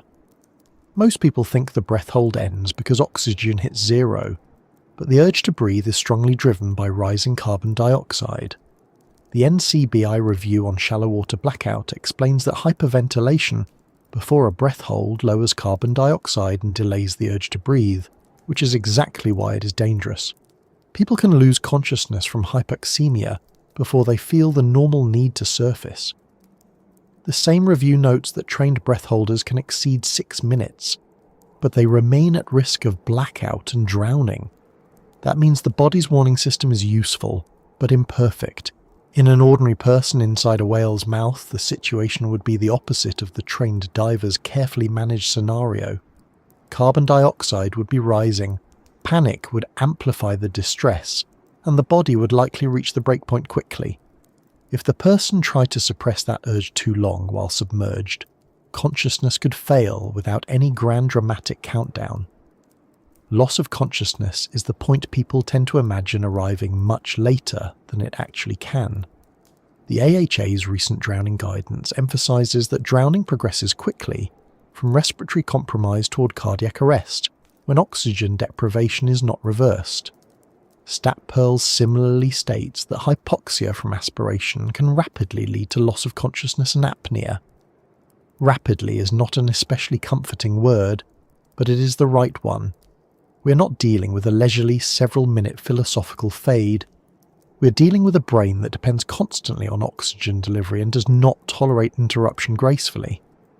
Once oxygen levels fall far enough, the ability to think, coordinate, resist, and remember all begin to fail before the heart itself gives up. The body's most important organ is regrettably a rather impatient customer. In practical terms, that means a person inside a whale's mouth could become incapacitated before they were ever truly swallowed in the storybook sense. That is a critical point. The old fear focuses on the stomach, but the actual medical emergency lives earlier in the sequence.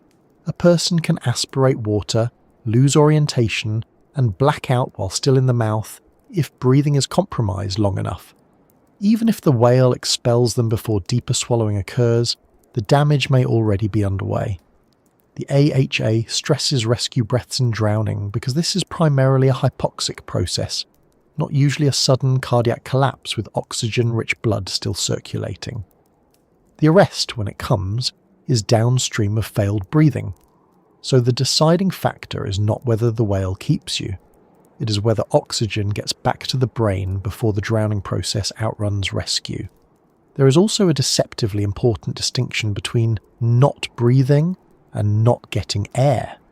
A person trapped in a whale's mouth may still make respiratory efforts. They may try desperately to inhale, cough, shout, gasp, or strain. But if those efforts pull in water or occur against obstruction and chaos, they do not solve the problem. They may worsen it. Stat-Pearls explains that aspiration disrupts alveolar gas exchange, damages surfactant, and can lead to non-cardiogenic pulmonary edema. So the issue is not merely the absence of breath. It is ineffective breathing, contaminated breathing, or impossible breathing. That is why survivors of near drowning can still be critically ill afterward, even if they were submerged only briefly. The lungs are delicate enough to make a strong impression and fragile enough to resent being used as a seawater sorting device. The mind also behaves differently when oxygen starts running short. Hypoxia does not usually announce itself in a tidy sentence. It steals competence first, thinking narrows, fine control disappears, judgment worsens. Panic and confusion are already present from the situation itself, but low oxygen makes those problems harder to fight. The NCBI review on hypoxic brain injury explains that hypoxic injury occurs when oxygen delivery to the brain is compromised. That sounds obvious, but it carries a practical implication here. A person does not remain fully themselves all the way down the slope. There is no guarantee of a clear final moment in which they calmly decide on the best action. The body can slide from frantic effort into confusion and unconsciousness very quickly once effective oxygenation fails. So how long could you survive without air inside a whale?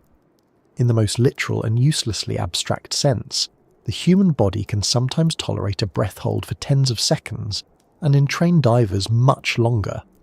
But that abstract answer is the wrong answer for this situation. In the real physiology of sudden engulfment, panic, darkness, water, compression, and possible cold shock, your useful window may shrink sharply. The body is not preserving breath in a calm laboratory way. It is fighting sensory overload, stress, and likely water exposure.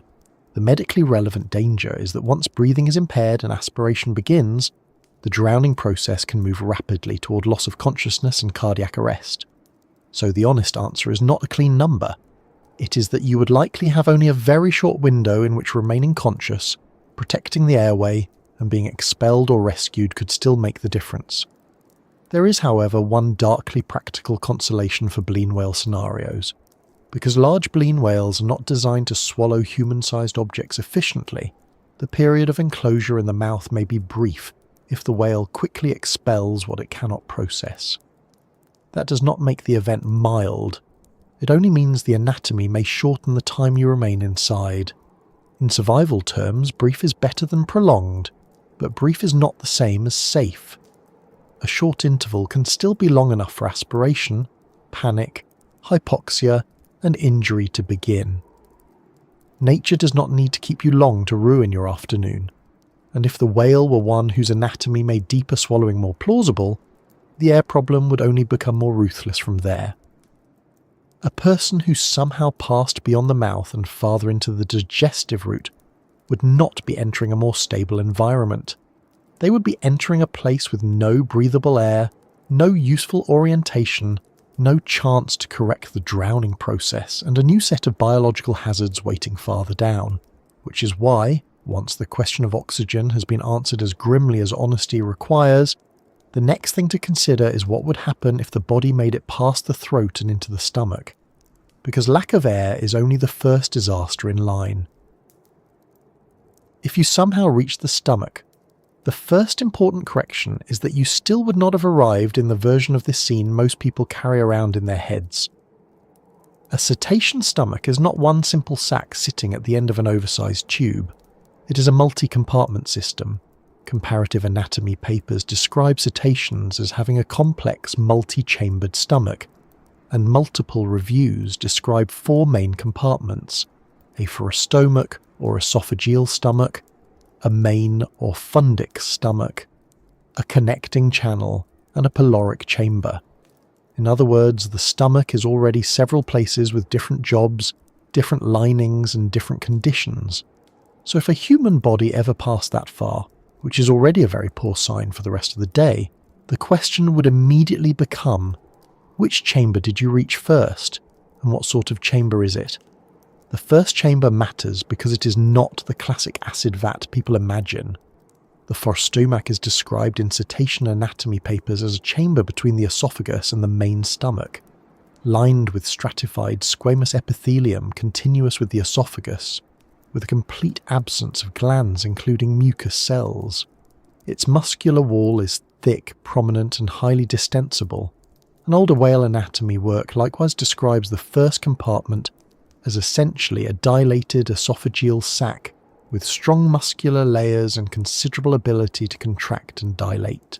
Some digestion can occur there because stomach juices reflux back from deeper chambers, but this first compartment is still structurally much more of a holding chamber than a true acid secreting chamber. So if a body somehow entered that first chamber, the immediate experience would be dark, wet, muscular, and suffocating, but not yet the full chemical environment people usually mean when they say stomach acid. That distinction makes the scene more specific and, in a strange way, more unpleasantly realistic. The first chamber would likely feel less like falling into a pool of acid, and more like being trapped in a warm, muscular, collapsible storage chamber, containing swallowed prey and fluid. Cetaceans swallow prey whole rather than chewing it, and anatomical work on whale stomachs describes the forechamber as a place involved in holding food before it moves deeper into the digestive tract. Older comparative work even summarizes the multi-compartment stomach as supporting functions such as storing, grinding, and digestion. So the first chamber would not be tidy.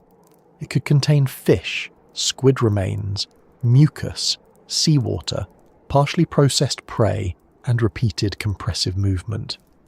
The old storybook image of a person sitting upright in a giant hollow belly was never anatomically persuasive, and once you see the actual chamber design, it becomes much harder to keep believing in it. Heat, meanwhile, would be much less dramatic than people tend to assume. A whale is a warm-blooded mammal, not a living furnace. Reviews of whale thermal physiology report core body temperatures around the mid-30s Celsius in several large whales, and broader science overviews put cetacean core body temperature near that of humans around 37 degrees Celsius. So if someone reached the stomach, they would not be cooked by heat. The chamber would be warm, humid, airless, and biologically active, but not boiling. That matters because it changes the order of threats. Heat would not be the thing killing you first. Warmth would mostly contribute to discomfort and to the general mammalian interior conditions of the digestive tract. The immediate mortal problem would still be lack of breathable air, followed by crushing movement, fluid aspiration, and then whatever chemical damage deeper stomach compartments could inflict if the body remained there long enough. The real chemical trouble begins in the main stomach. Comparative cetacean anatomy describes the main stomach as the active digestive chamber, lined with mucus, parietal and chief cells, and explicitly identifies it as the secretory portion producing mucus, digestive enzymes, and hydrochloric acid. Earlier whale histology studies likewise found abundant fundus glands and numerous parietal cells, the cells associated with hydrochloric acid secretion. That means the deeper chamber is doing the same basic mammalian job your own stomach does, only in an animal that routinely sends whole prey items into it. So if a body moved from the forostomach into the main stomach, the environment would become more chemically aggressive, glandular, acidic, enzyme-rich, and built for breaking down proteins rather than simply holding them. The jump from the first chamber to the second is, biologically speaking, the moment the digestive system stops being mainly storage and starts becoming unmistakably digestive. Even here, though, it is worth resisting the cartoon version. Acid does not make a body vanish in seconds. Medical references on gastric physiology explain that hydrochloric acid creates the highly acidic environment needed for digestive enzymes, such as pepsin, and that pepsin is the only enzyme in the stomach that digests collagen, a major protein in meat. Medical toxicology references also note that acids cause coagulation necrosis and severe burns to mucous membranes and the digestive tract. Put plainly, stomach chemistry is destructive, but not magical. It burns, denatures, softens, digests, and gradually breaks down tissue. It does not act like cinematic solvent poured onto a villain in a basement laboratory. So if a living human body somehow entered a whale's true glandular stomach, the danger would be severe chemical injury and enzyme exposure layered on top of the much more immediate crisis of asphyxia. The damage would be real, painful, and worsening, but it would not be an instant disappearance trick. That also means different tissues would suffer differently. Skin is tougher than the lining of the mouth, throat, eyes, and airway, and the stomach protects itself not because acid is harmless, but because the stomach lining continuously produces mucus and bicarbonate and has tight epithelial defences against its own secretions. MSD explains that gastric mucus and bicarbonate create a pH gradient and protect the stomach wall from acid and pepsin, and that disruption of this protection can lead to ulceration. A person inside the stomach would not have that protection over exposed eyes, lips, airway, or any abraded surfaces. So if someone somehow remained alive in that environment for any measurable time, the soft tissues would be in immediate trouble. The eyes would fare badly. The airway, if fluid and acid reached it, would fare even worse. The skin would not enjoy the experience either, but the idea that the stomach would instantly strip a person to the skeleton belongs more to cartoons than to mammalian biology. Movement deeper through the stomach would not be simple either. Cetacean anatomy papers describe the connecting chambers or connecting channel as a narrow, tortuous passage with valves and sphincters and the pyloric chamber as a holding and neutralization chamber for partly digested food. Other reviews note that the narrow opening of the connecting channel can help retain material within the cetacean stomach complex, so a body reaching the stomach would not simply slide through a smooth digestive tunnel the way a marble might roll down plumbing. The tract is compartmentalized, valved, and designed to regulate passage. That makes foreign body entrapment a realistic part of the picture.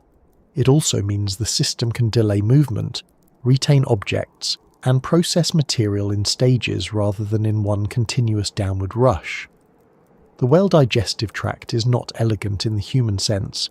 It is practical in the whale sense, which is rarely the sort of practicality you want to encounter from the inside. There is even some evidence that cetacean stomach anatomy can retain foreign material long enough to create serious problems. Reviews of microplastic and debris exposure in cetaceans note that the multi-chambered stomach can act as an entrapment compartment and delay passage, and the same Frontiers review notes that odontocetes in particular can regurgitate foreign objects from the esophageal stomach. That is a very revealing detail. It suggests that the digestive system is not simply a one-way chute. It can retain, trap, and sometimes reverse material that does not belong. For a human body, this would not amount to rescue in any comforting sense, but it does mean that if you reach the stomach, would not automatically be followed by, and then you moved neatly onward through digestion.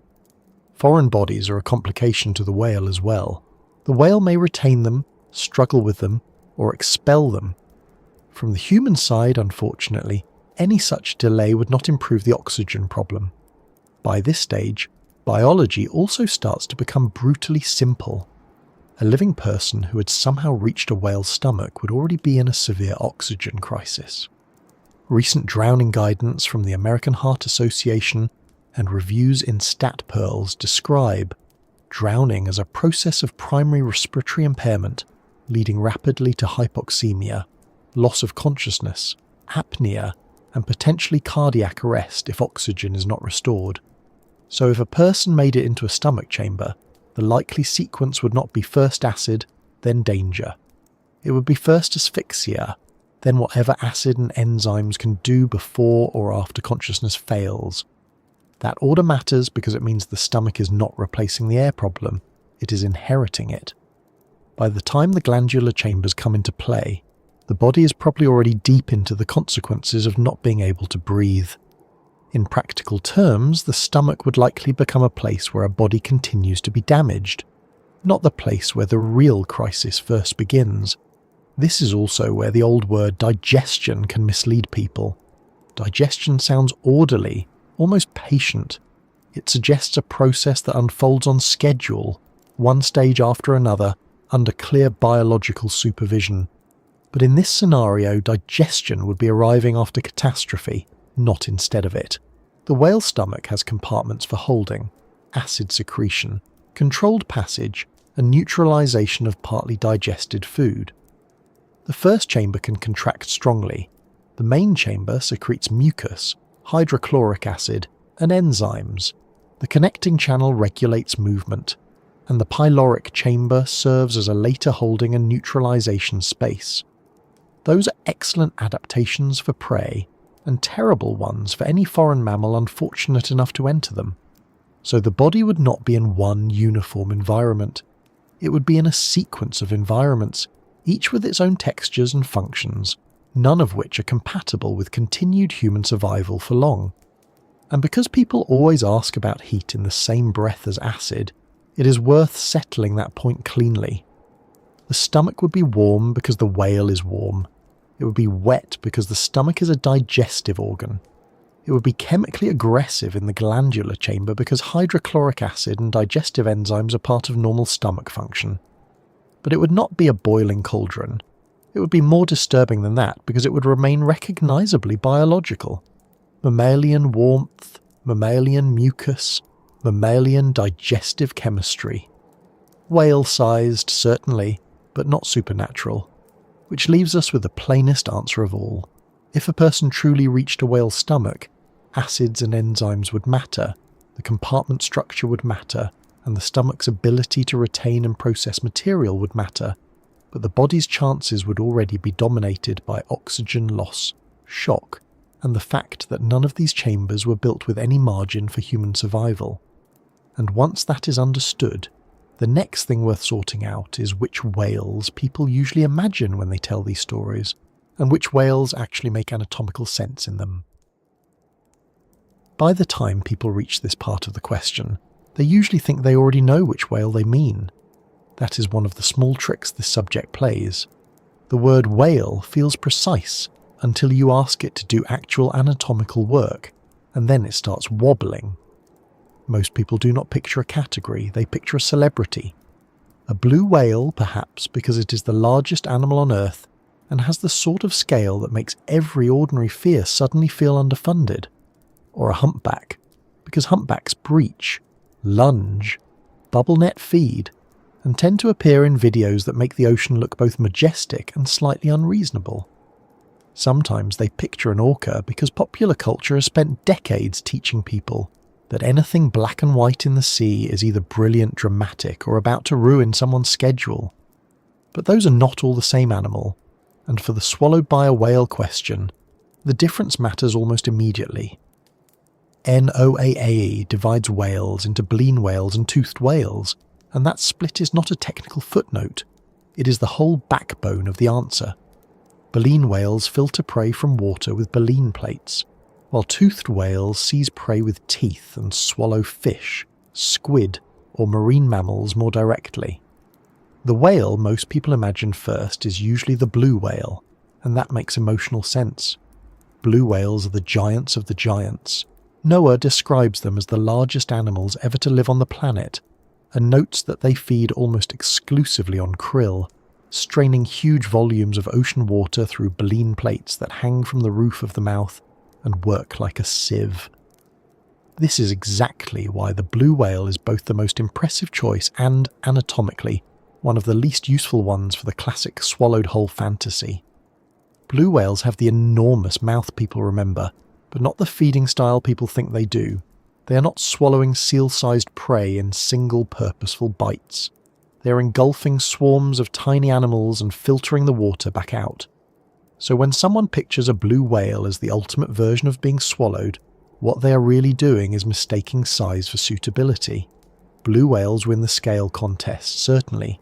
They do not win the most anatomically built to swallow a person contest. Humpbacks come next in the public imagination, and not by accident. Humpbacks are the whales people see. They breach, slap, lunge, and perform the sort of dramatic feeding behaviours that make humans feel both charmed and extremely replaceable. Noah says humpback whales filter feed on small crustaceans, mostly krill, and small fish, and that they use bubbles, sounds, the seafloor, and even their pectoral fins to herd and corral prey.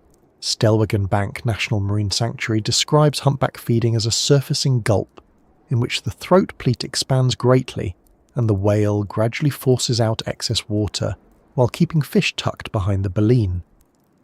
That is a spectacular way to eat, but it is still filter feeding. It is built around taking in water and small prey, not around selecting and swallowing large mammals. So humpbacks are central to this conversation, not because they are the best candidates for the old myth, but because they are the whales most likely to create the visual misunderstanding. Their feeding behaviour looks terrifying from the outside in exactly the right way to keep the story alive. That misunderstanding gets stronger because humpbacks are also the whales most commonly associated with real incidents that resemble the myth from a distance. In February 2025, a kayaker in Chilean Patagonia was briefly engulfed by a humpback whale and then released within seconds. According to the Associated Press, the humpback surfaced in the Strait of Magellan, took the kayaker and his yellow kayak into its mouth briefly, and then let him go unharmed. The event spread everywhere because it looked like the ancient story had returned wearing modern waterproof gear. But what actually happened fit humpback anatomy rather neatly. It was a mouth event, not a stomach event. The whale engulfed something it did not mean to keep and then expelled it. That is dramatic, yes, but it also tells us something useful. The whale most people imagine because of viral footage is still not the whale that best fits the literal swallowing question. It is the whale that best fits the accidental engulfment question. There is an even more stubborn anatomical reason humpbacks stay in the wrong role in people's minds. The Hawaiian Islands Humpback Whale National Marine Sanctuary notes that, while a humpback's mouth is huge, the opening at the back of the throat is only about the size of a grapefruit. That is one of those facts that behaves like a trapdoor under the myth. The giant mouth remains true. The giant throat quietly disappears. Once that happens, the picture changes. A humpback can absolutely create the sensation of being swallowed if you are the unlucky object in the wrong patch of water at the wrong second. But in terms of moving a human body all the way down the digestive route, the architecture becomes much less cooperative. So humpbacks are the whales people should imagine if they are asking, what if I were suddenly inside one? They are not the whales they should imagine if they mean, what whale is anatomically best suited to swallow a person whole? Fin whales and other rorquals belong in this same family of mistaken imagery. Noah says fin whales lunge into schools of krill, small fish, and squid, using 50 to 100 accordion-like throat pleats to gulp large amounts of food and water, then filter food particles out through 260 to 480 baleen plates on each side of the mouth. Bride's whales use similar lunge feeding and also have large throat grooves and coarse baleen plates that act as strainers. These animals are built to engulf impressively, and from the human point of view that can look alarmingly like a swallowing machine. But again, the action is not the same as the destination. Their mouths and expandable throat regions are feeding tools for water-heavy filtration. They are not simply giant predator tubes. So if someone says, a whale with a huge open mouth coming straight up from below, a rorqual is exactly the whale they should picture. If they say a whale most likely to carry a person all the way into its stomach, then we need to leave the rorquals behind. Orcas add another layer of confusion because they are the whales people fear by reputation, rather than by anatomy. NOAA says the killer whale, or orca, is the ocean's top predator and also the largest member of the Delphinidae family, which means dolphins. That alone rearranges a great deal of public intuition. Orcas are commonly called whales, and that is not wrong in everyday language, but biologically they sit within the dolphin family. They are formidable animals, certainly, and their diets vary by population, but when people throw orcas into this question, they are often blending the fear profile of a top predator with the wrong swallowing image. An orca is not a baleen giant with a giant filtering mouth, and it is not a deep ocean squid specialist shaped like a battering ram with teeth.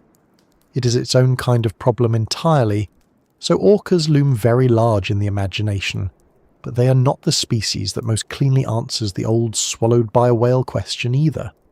They belong more to the category of animals humans are culturally primed to fear than animals this particular myth was anatomically pointing toward. Pilot whales make the picture even slipperier, because they sound like whales in the common name sense while continuing the same family trend. NOAA describes both long-finned and short-finned pilot whales as highly social cetaceans, and the short-finned pilot whale page notes that their diet consists primarily of squid, with a small amount of fish. Like orcas, pilot whales are members of the dolphin family despite the name. They are not the animals most people picture first when they hear the word whale, but anatomically they are already closer to the toothed, prey-swallowing world than the baleen giants are. That still does not make them the headline species for our topic, but it does help make one important point. The names humans give whales are not always helping. Some whales are giant filter feeders. Some whales are actually dolphins. Some are deep water squid hunters. The imagination throws them into one basket and anatomy keeps filing complaints. The whale people should actually be thinking about, if they want the question to make anatomical rather than theatrical sense, is the sperm whale. Noah describes sperm whales as the largest of the toothed whales, found throughout the deep oceans of the world, and notes that because they spend most of their time in deep waters, their diet includes squid, sharks, skates, and fish that also occupy deep ocean environments. They can consume around 3 to 3.5% of their body weight per day. Smithsonian also notes that male sperm whales are the largest toothed whales. This is the species that changes the conversation from a giant filter feeder accidentally engulfing you to a very large toothed whale with a diet that already includes substantial prey. That does not make human swallowing likely in any practical ecological sense. It simply means that if you are asking which whale makes the anatomy question least absurd, the sperm whale is the one entering the room with the least need for apology. That shift matters because the sperm whale lives in a different narrative world from the humpback. Humpbacks are coastal stars of documentaries and whale-watching trips. Sperm whales are deep-water specialists, spending much of their lives in ocean spaces that humans mostly visit badly, briefly, or with an alarming amount of equipment. Their prey includes squid, and NOAA's feature materials and Smithsonian references both connect them to deep-water squid predation.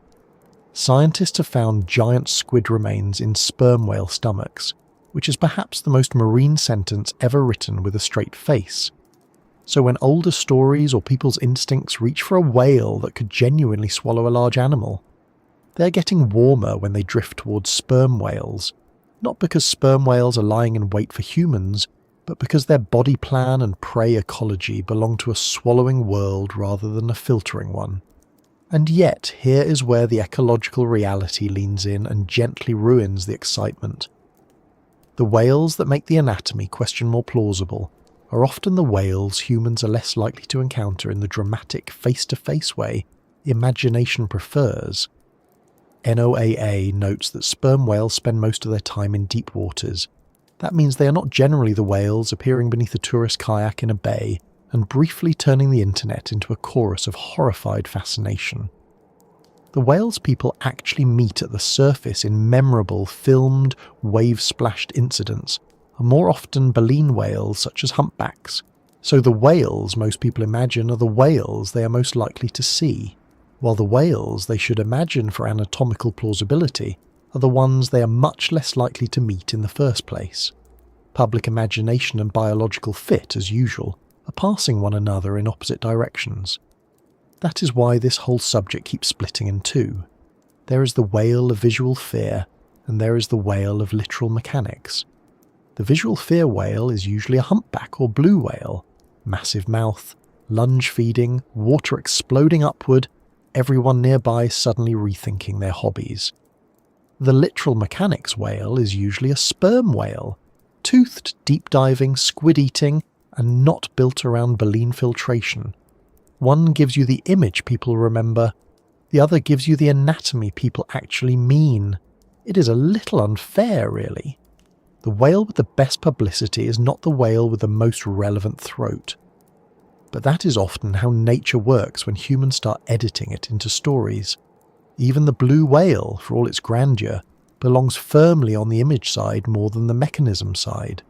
NOAA says blue whales feed almost exclusively on krill, and their baleen plates strain huge volumes of ocean water like a sieve. That makes them astonishing animals and very poor candidates for the old biblical swallowing fantasy. The same is true broadly of other baleen giants such as fin whales and right whales, each with different feeding styles but the same basic reality, that these are filter-feeding specialists, not large prey gulpers. Their mouths may be vast enough to make a person feel cosmically underprepared, but large gape is not the same as swallow-capable anatomy. When people imagine biggest whale equals biggest threat of being swallowed, they're accidentally letting spectacle do the thinking, and so the lineup becomes much clearer. If you are picturing the whale from movies, viral clips, and schoolbook-sized comparisons, you are probably picturing the wrong kind of whale for the literal version of this question. If you are picturing a whale whose anatomy at least points in the right direction, you should be thinking of the toothed whales, especially the sperm whale, rather than the baleen giants. If you're picturing the whale most likely to accidentally scoop up a human near the surface and then spit them out in confusion, the humpback returns to centre stage. If you're picturing the whale most likely to have inspired ancient awe and modern misunderstanding simply by being gigantic, The blue whale stands there calmly, filtering krill and refusing to cooperate with the legend. Once you see that clearly, another thing begins to make more sense too. The stories people tell about whales have never been only about anatomy. They're about the whale they think they saw, the whale they fear, the whale culture handed them, and the whale that fits the mood of the tale. The real animals are more specific than that, and often stranger. But the old stories survive because a whale is easier to tell than a baleen rorqual with a massive oral cavity, but a much less obliging throat.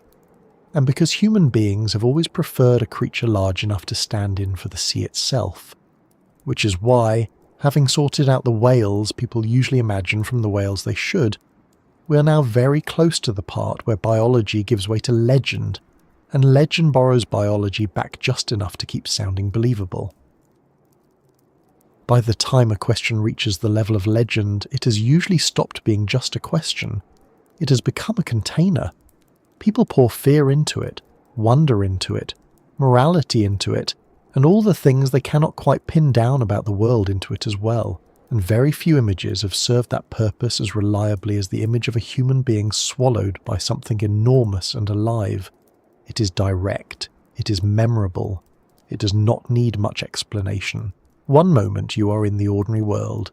The next you're inside a creature large enough to erase your plans, your sense of scale, and any belief you may have had that the sea is basically a friendly place with waves. That image appears again and again because it does several jobs at once. It gives a shape to helplessness. It turns the unknown into an interior. It makes danger intimate. A storm can kill you from outside. A shipwreck can drown you in open water. But being swallowed is different. It takes the threat and wraps it around you. There is no horizon left, no distance, no useful scenery, just the fact that another living thing has enclosed you completely. Humans remember that kind of image because the body understands it immediately, even when the mind is still trying to decide whether what it has heard is science, myth, or the sort of story someone's uncle insists is true after 2 drinks and a suspicious pause.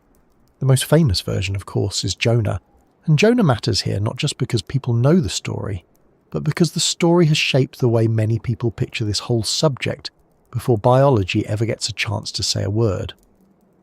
In the biblical account, Jonah is swallowed by a great fish, not specifically a whale in the original wording most scholars point to. That distinction is small, but it has had a very long afterlife. Over time, in art, translation, retelling, children's books, paintings, sermons, cartoons, and the cheerful simplification habits of popular culture, the great fish often became a whale. It is easy to see why. Whales are large, sea-dwelling, dramatic, and already halfway to legend before anyone starts embellishing them. The story itself is built in a way that makes the swallowing image impossible to forget. Jonah tries to avoid the task he has been given. A storm follows. He is thrown into the sea. A great sea creature takes him in. He remains there for 3 days and 3 nights. He prays. He reflects. He is returned to land. It is not an anatomy lesson. It is a story about disobedience, fear, mercy, and change. The fish is not there to satisfy marine biologists. It is there to create a condition so total that evasion becomes impossible. There is nowhere left to run when you are inside the consequence. That is one reason the story lasted. It uses the body to tell a moral truth. Not a medical truth, not a zoological truth, but a moral one. Being swallowed in the story is not simply being endangered, it is being interrupted, completely. The ordinary noise of life, the ability to dodge, delay, distract yourself, or disappear into movement, all of that is removed. The world becomes dark, enclosed, and unavoidable. For a religious story that is powerful material, it takes internal resistance and gives it a physical setting. You do not merely feel trapped by what you have refused. You are trapped. And once a story as strong as that enters culture, it begins to spread sideways. People tell it in simpler forms, Artists paint it, children learn it early, and over the centuries the image of a man in the belly of a whale becomes one of those things that people know, even if the actual source text is more careful than the popular version. That happens all the time with famous stories. Details harden, complexities soften, the image wins. In this case, the image is almost too good to resist. A human, a sea, a giant creature, a period of darkness, and then a return. It is simple enough for memory and rich enough for endless reuse. There is also something very practical about why sea-swallowing stories took hold so easily in older cultures. For most of human history, the ocean was not a place people understood in detail. It was a working place, a trade route, a danger zone, a provider of food, and a source of disappearance. Things went out and did not come back. Storms arrived, ships broke, bodies vanished. Creatures surfaced briefly and then were gone. Under those conditions, it does not take much for imagination to become a survival tool and a storytelling engine at the same time. If the sea can take people whole, then of course it can be imagined as taking them through creatures too. That does not mean sailors were foolish. It means they were dealing with a world full of limited visibility and very large consequences. A glimpse of a whale's back in rough water, the sudden opening of a mouth, a breach at dusk, a dead giant drifting near a ship, sounds in the fog, damaged boats, missing men. All of that is fertile ground for a story that grows in the retelling. And sea stories do grow. They always have. The sea encourages exaggeration because scale is difficult out there. Distances look wrong. Sizes are hard to judge. Fear improves the details in all the worst ways. By the time a story reaches a fireside, a dockside pub, or a newspaper column, it has often become more complete, more moral, and more symmetrical than the original event ever was. That is one reason stories about being swallowed show up in more places than just the Jonah tradition. Human beings have told giant fish stories, sea monster stories, and swallowed whole stories in many forms. Sometimes the creature is a fish, sometimes it is a monster, sometimes it is barely a real animal at all, and has moved fully into the category of cautionary beast. The pattern remains recognisable. A person goes too far, gets taken in by something larger, enters a hidden interior, and emerges changed, punished, rescued, wiser, or at the very least considerably more interested in dry land. You can see why this pattern is so durable. It is very efficient storytelling. It combines danger, enclosure, mystery, and transformation in one event. Falling off a cliff is frightening, certainly, but it is over quickly, and does not give the storyteller much room to work unless there is also a ledge involved. Being swallowed gives you time inside the event. It creates a second setting within the first. Outside is sea, inside is creature. That allows the story to pause without actually becoming safe. It is the narrative equivalent of being locked in a room that is also moving through the world. Writers and storytellers are understandably fond of that sort of thing. It is dramatic without requiring too many props. Then there is the older human habit of treating animals as symbols before understanding them as organisms. Whales especially suffered and benefited from this in equal measure. They were symbols of the sea's abundance, the sea's danger, the sea's size, the sea's unpredictability. They became shorthand for the idea that nature contains things much bigger than human intention. Once an animal enters symbolic life at that level, exact anatomy tends to lose the argument. Nobody in a symbolic story stops to say, actually the feeding apparatus of a baleen whale makes this sequence somewhat awkward. The symbol has work to do. It is there to represent scale, judgment, chaos, survival, or providence. It is not there to cooperate with a digestive tract diagram. Even so, the real animal never disappears entirely. That is why these stories remain so effective. They are not about dragons with 6 heads and gemstone eyes. They are about creatures that exist. Whales are real. Fish are real. Giant mouths are real. The sea is real. That tether to reality gives the story its bite. It lets people imagine, for just a second, that something like this might actually happen. And once the body believes that much, the rest of the story can climb in after it. That strange blend of real and unreal is probably why modern versions keep resurfacing so easily. Every time a video shows a kayaker or diver getting too close to a feeding whale, the old story wakes up immediately. People may use modern language, post it to social media, add slow motion, argue in comment sections, and make jokes that are not especially comforting if you're the one in the water, but the underlying structure is ancient. Human meets giant sea creature opens, human vanishes briefly, human reappears. Everyone suddenly remembers that old stories may be wrong in detail, but very right in the sort of fear they waken. And then, because humans are humans, we start polishing the event. We give it a better arc. We attach meaning. We ask what the person must have felt. We compare it to Jonah even when the anatomy does not match.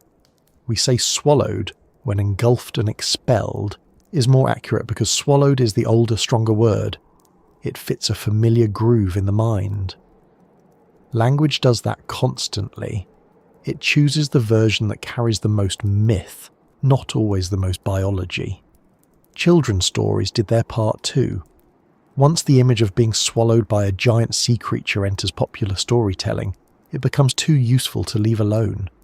It shows up in retellings, adventure stories, cartoons, fantasy tales, and moral fables because it is a wonderfully efficient way to communicate. You are now fully in trouble. There is no need for an elaborate explanation. Everyone understands the stakes instantly. Even when the story becomes playful, the image keeps a little of its original seriousness. A giant mouth in the sea is still a giant mouth in the sea. Humour may dress it up, but the body remains unimpressed. There is also something else going on beneath all these tales, and it is less about whales than about being overwhelmed. Humans often tell stories in which a person is taken into something bigger than themselves, because that is one of the simplest ways to talk about fear, grief, guilt, change, and helplessness without sounding as though you're giving a lecture. To say someone was swallowed by sorrow, by debt, by the city, by war, by grief, or by time is to borrow the same bodily image. Something large has enclosed you. You cannot simply step aside. That metaphor stays powerful because the original physical idea is so strong. Being swallowed is the end of ordinary control. This sea makes that metaphor especially convincing because it already behaves like something that can absorb without explanation. A forest can get you lost. A mountain can injure you. The sea can make you disappear. It is not hard to see why people link that to the largest creatures in it. A whale becomes the sea concentrated into a body. It has mass, mystery, depth, and indifference all in one place. So when a story wants to say, this person has been taken beyond ordinary life and placed into a space of danger and reflection, a giant sea creature is almost embarrassingly useful. At the same time, these stories reveal a very old weakness in human thinking, which is that we often prefer one vivid image to 100 small facts. The vivid image says whale. The small facts say which whale, what kind of mouth, what kind of throat, what kind of prey, what kind of encounter, what kind of survival window. The story wins first because it is fast. The facts arrive later because they are slower and more specific. That is not necessarily a flaw. Stories are how people remember, but it does mean that once a powerful image settles into culture, science has to work quite hard to separate what the image means from what the animal actually does. And yet science never fully erases the story, nor should it. It changes the shape of our understanding, but it does not cancel the reason the story mattered. Jonah remains powerful not because it tells us how a cetacean digestive system works, but because it captures something people recognize immediately. Sometimes life can stop you with complete force. Sometimes you can be cut off from the ordinary world and left in a dark place long enough to think. Sometimes return itself becomes part of the lesson. Those are durable human experiences, even if most of us thankfully do not experience them from inside a marine vertebrate. The same is true of sea legends more broadly. They survive because they are not merely reports. They are ways of handling a world that is too large, too dangerous, and too difficult to map emotionally with plain description alone. A sailor says he saw something vast beneath the ship. A listener hears more than an animal report. They hear vulnerability, or the possibility that the world contains mouths larger than plans. The specific creature may change in the telling. Fish becomes whale becomes monster, monster becomes symbol. But the feeling underneath remains consistent. That is why it is a mistake to laugh off these stories too quickly, even when the biology does not support their literal version. They are doing cultural work. They preserve fear in memorable form. They teach caution. They give shape to helplessness. They help people talk about the sea as something more than scenery. In that sense, a legend about being swallowed is not just nonsense with good publicity. It is a record of how human beings have tried to think about powerlessness in a world full of forces that do not ask our permission. Of course, the modern mind wants one more thing from these stories. It wants the verdict. Could it happen? Did it happen? Was Jonah swallowed by a whale, a fish, a metaphor, or a theological point with fins? Were the old sailors exaggerating? Are all such stories nonsense? The irritating but honest answer is that stories and science are not always trying to answer the same question. Stories ask what the event means. Science asks what the body can do. Stories ask why the image endures. Science asks what anatomy permits. Stories ask how it feels to be taken into darkness. Science asks how long you can survive without air, what a whale throat can accommodate, and which species would make the old image less impossible than it first sounds. And now that we have wandered through the moral, symbolic and legendary life of being swallowed, the next step is almost inevitable. We have seen what people imagined. We have seen why they imagined it. We have seen how a great fish became a whale in the public mind, and how a whale became a stand-in for the sea itself. What remains is the simpler and less forgiving question underneath all that storytelling. Once the legends are set aside, once Jonah, sailors, symbols and giant fish tales have all had their turn, what does science actually say would happen in the real world, to a real human body, in a real whale encounter that goes as wrong as possible? When all the fog of legend is cleared away, science does not give one dramatic answer. It gives a series of much plainer ones. The first is that a whale is not a single usable category for this question. Noah separates cetaceans into baleen whales, which filter small prey from seawater with baleen plates, and toothed whales, which have teeth and feed on fish, squid, and other marine animals. That one split changes almost everything. A blue whale, a humpback, and a sperm whale may all be called whales, but they are not solving the problem of eating in the same way, and that means they are not presenting the same danger to a human body in the water. Science, annoyingly but helpfully, begins by refusing to let the image stay vague. In the scenario most people actually imagine, the whale is usually a humpback, or some other large baleen whale rising at the surface with its mouth open wide. That image feels like the start of a full swallowing event, but the anatomy says otherwise. Humpbacks are filter feeders that eat small fish and krill, using bubbles and other techniques to corral prey before engulfing water and food together. Blue whales do the same basic kind of feeding on krill, opening the mouth, inflating the throat pleats, then pushing the trapped water back out with the tongue, while baleen keeps the prey inside. So in the most common real-world version of this fear, the whale is not trying to gulp down one large object. It is running a very large filtration system, and a human has accidentally wandered into the machinery. That is why the best science-based verdict for humpbacks and other rorquals is not, you would be swallowed whole. It is, you could be engulfed in the mouth, briefly trapped, and then expelled. A humpback's mouth is huge, but the Hawaiian Islands Humpback Whale National Marine Sanctuary says the opening at the back of the throat is about the size of a grapefruit, which means even large fish are difficult for it to swallow. Researchers in current biology also found that rorquals have a large musculo-fatty oral plug that seals the oropharyngeal channel during engulfment, protecting the deeper airway, and swallowing pathway while the whale takes in a vast slurry of water and prey. That is a wonderfully efficient design for a whale, and a very inconvenient fact for mythology. In other words, the mouth can be enormous, while the useful passage beyond it remains much less generous. That does not make the event safe, it simply changes where the real danger lives. Science says that in a baleen whale encounter, the immediate threat is not digestion, it is drowning, panic, aspiration, and blunt mechanical force. The mouth is full of water, not helpful air. The tongue is massive and actively involved in moving trapped water. The baleen is a dense filtering structure hanging from the upper jaw.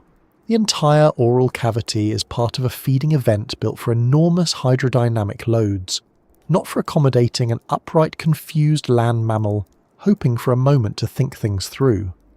The practical emergency begins the instant breathing is disrupted, orientation is lost, and the person is pressed into a moving chamber of water, tissue, and force. That is much less theatrical than the old story, but much more medically important. From the body's point of view, this turns immediately into a hypoxia problem.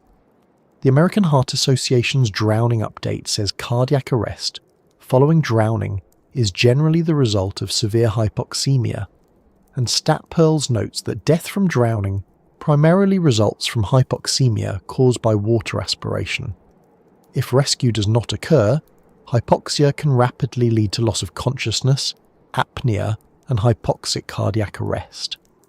That means the true scientific answer is not built around how much punishment a person could tolerate in a whale's mouth in some abstract heroic sense.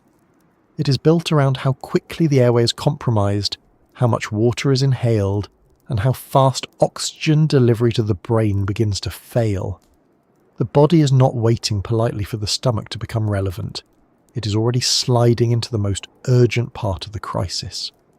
That is also why the few real incidents that look like the old tale are best understood as near-drowning events with spectacular surroundings. In February 2025, a humpback in Chilean Patagonia briefly engulfed a kayaker and released him within seconds. The reason the story raced around the world is obvious. It looked exactly like one of humanity's favourite seafarers coming back for a modern cameo. But the details also support the scientific view. It was brief. It was mouth level. It ended in expulsion rather than deeper swallowing. The whale's feeding mechanics and throat limits fit that outcome much better than the ancient mental image of a person being carried alive through the digestive system for hours or days. Reality, as usual, was less mythic and more hydraulically rude. Once science leaves baleen whales and moves to toothed whales, the verdict changes, though not in a way anyone sensible would celebrate. Toothed whales have teeth and feed on prey such as fish, squid, and marine mammals. The species that matters most here is the sperm whale, which Noah describes as the largest of the toothed whales, a deep-diving hunter whose diet includes squid, sharks, skates, and fish. This is the whale that makes the literal swallowing question less silly from an anatomical standpoint. The mouth, prey type, and swallowing strategy belong to a world of larger individual prey, not water filtration. So if the question becomes, which whale makes full swallowing most plausible in body plan terms, the answer shifts away from humpbacks and blue whales and towards sperm whales. That is not because they are stalking humans, it is because their design belongs to a different feeding category altogether. Even there, ecology steps in and ruins the drama a little. Sperm whales live in deep oceans, hunt in deep water, and spend much of their feeding life pursuing prey that share that environment. Humans are not normal prey, and human sperm whale encounters are not the standard surface-level spectacle that humpbacks provide. So science says two things at once. Yes, sperm whales are anatomically more relevant to the full swallowing idea. No, that does not make this a likely real-world event for ordinary people. The whales that best fit the image are often the wrong ones anatomically, and the whales that better fit the anatomy are often the wrong ones ecologically. public imagination and biological plausibility continue to miss each other in opposite directions, which is honestly a very whale-like way for the truth to behave. If a person somehow did pass beyond the mouth and into the digestive route, science becomes even less romantic. Cetaceans have a multi-chambered stomach, not one simple sac. Smithsonian-linked anatomical work describes a forostomach, a main glandular stomach, connecting chambers, and a pyloric chamber. The first chamber is more like an esophageal holding chamber, with strong muscular walls and no true gastric glands, while the main stomach is the acid-secreting, enzyme-producing chamber. So the old picture of a person arriving directly in a boiling acid cauldron is anatomically sloppy. The first chamber would be dark, wet, muscular, airless, and full of swallowed material, but it would not yet be the full acid bath version people usually imagine. Deeper chambers would be harsher, more acidic, and more actively digestive. Whale stomachs, like most unpleasant things in biology, are more complicated than the cartoon. Still, that correction should not be mistaken for good news. Human stomach acid is already strong enough to create a highly acidic environment for pepsin to break down proteins, and medical references note that hydrochloric acid and pepsin are central to that process. A whale's glandular stomach is performing the same basic mammalian job at whale scale. So if a person somehow reached those deeper chambers, soft tissues would be in severe trouble. Eyes, airway, mouth, and any damaged skin would fare badly. But even here, science insists on proper order. Asphyxia and hypoxia would almost certainly become decisive before digestion had time to play out in the dramatic way stories suggest. The stomach would be a continuation of catastrophe, not its elegant main act. That is really the core scientific verdict. In the most common baleen whale scenario, what would really happen is brief engulfment in the mouth, intense panic, water aspiration risk, crushing confusion, and likely expulsion if the whale recognizes that it has taken in something completely useless for feeding. In the rarer toothed whale hypothetical where deeper swallowing is anatomically more plausible, the likely outcome would be rapid suffocation, severe trauma, and then progressive damage in a multi-chambered digestive tract. In neither version does science produce the comfortable old image of a conscious human waiting in a roomy interior long enough to reflect, pray, organise thoughts, and emerge later with seaweed in the hair and a new outlook on life. Science is less literary than that. It tends to remove the furniture from legends, so the answer science gives is harsh, clear, and oddly useful.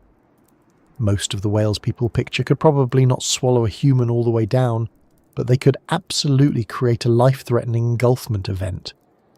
The whales that make full swallowing less absurd anatomically are not the whales most people are usually picturing, and even in that darker branch of the thought experiment, lack of air outruns almost everything else. The real enemy is not the legend, it is hypoxia. It is confusion. It is the body's complete dependence on breath, in a place where breath has been removed from the arrangement. That may be less colourful than the old stories, but it tells us something important about both whales and ourselves. Whales are specific animals with specific feeding systems. Humans are fragile in water much faster than our imagination likes to admit. And once those two facts meet, the sea stops sounding symbolic and starts sounding very, very physical, which brings us quietly toward the last part of this journey, where the creature, the water, and the simple weakness of a human body all come into the same frame. By now the picture looks very different from the one we began with. At first the question sounded almost like a dare from an old sea tale. What happens if you're swallowed by a whale? It had the shape of a legend, the kind of thing people picture in one quick flash. A giant mouth, a splash, a vanished body, maybe a prayer, maybe a miracle, maybe some impossible return with a story nobody at dinner would ever top. But once we slowed it down, once we let anatomy speak in its own steady way, the answer became both less theatrical and more sobering. The whale stopped being a symbol first and an animal second. It became an animal again, a humpback with baleen and throat limits, A blue whale built to filter krill, not take down human-sized prey. A sperm whale with a body plan that fits the darker version of the question more closely, but living a life so different from ours that the imagined encounter still sits far from ordinary human experience. The mouth became a machine instead of a metaphor. The throat became the detail that ruined the myth. The stomach became a series of chambers instead of a single cavern of acid.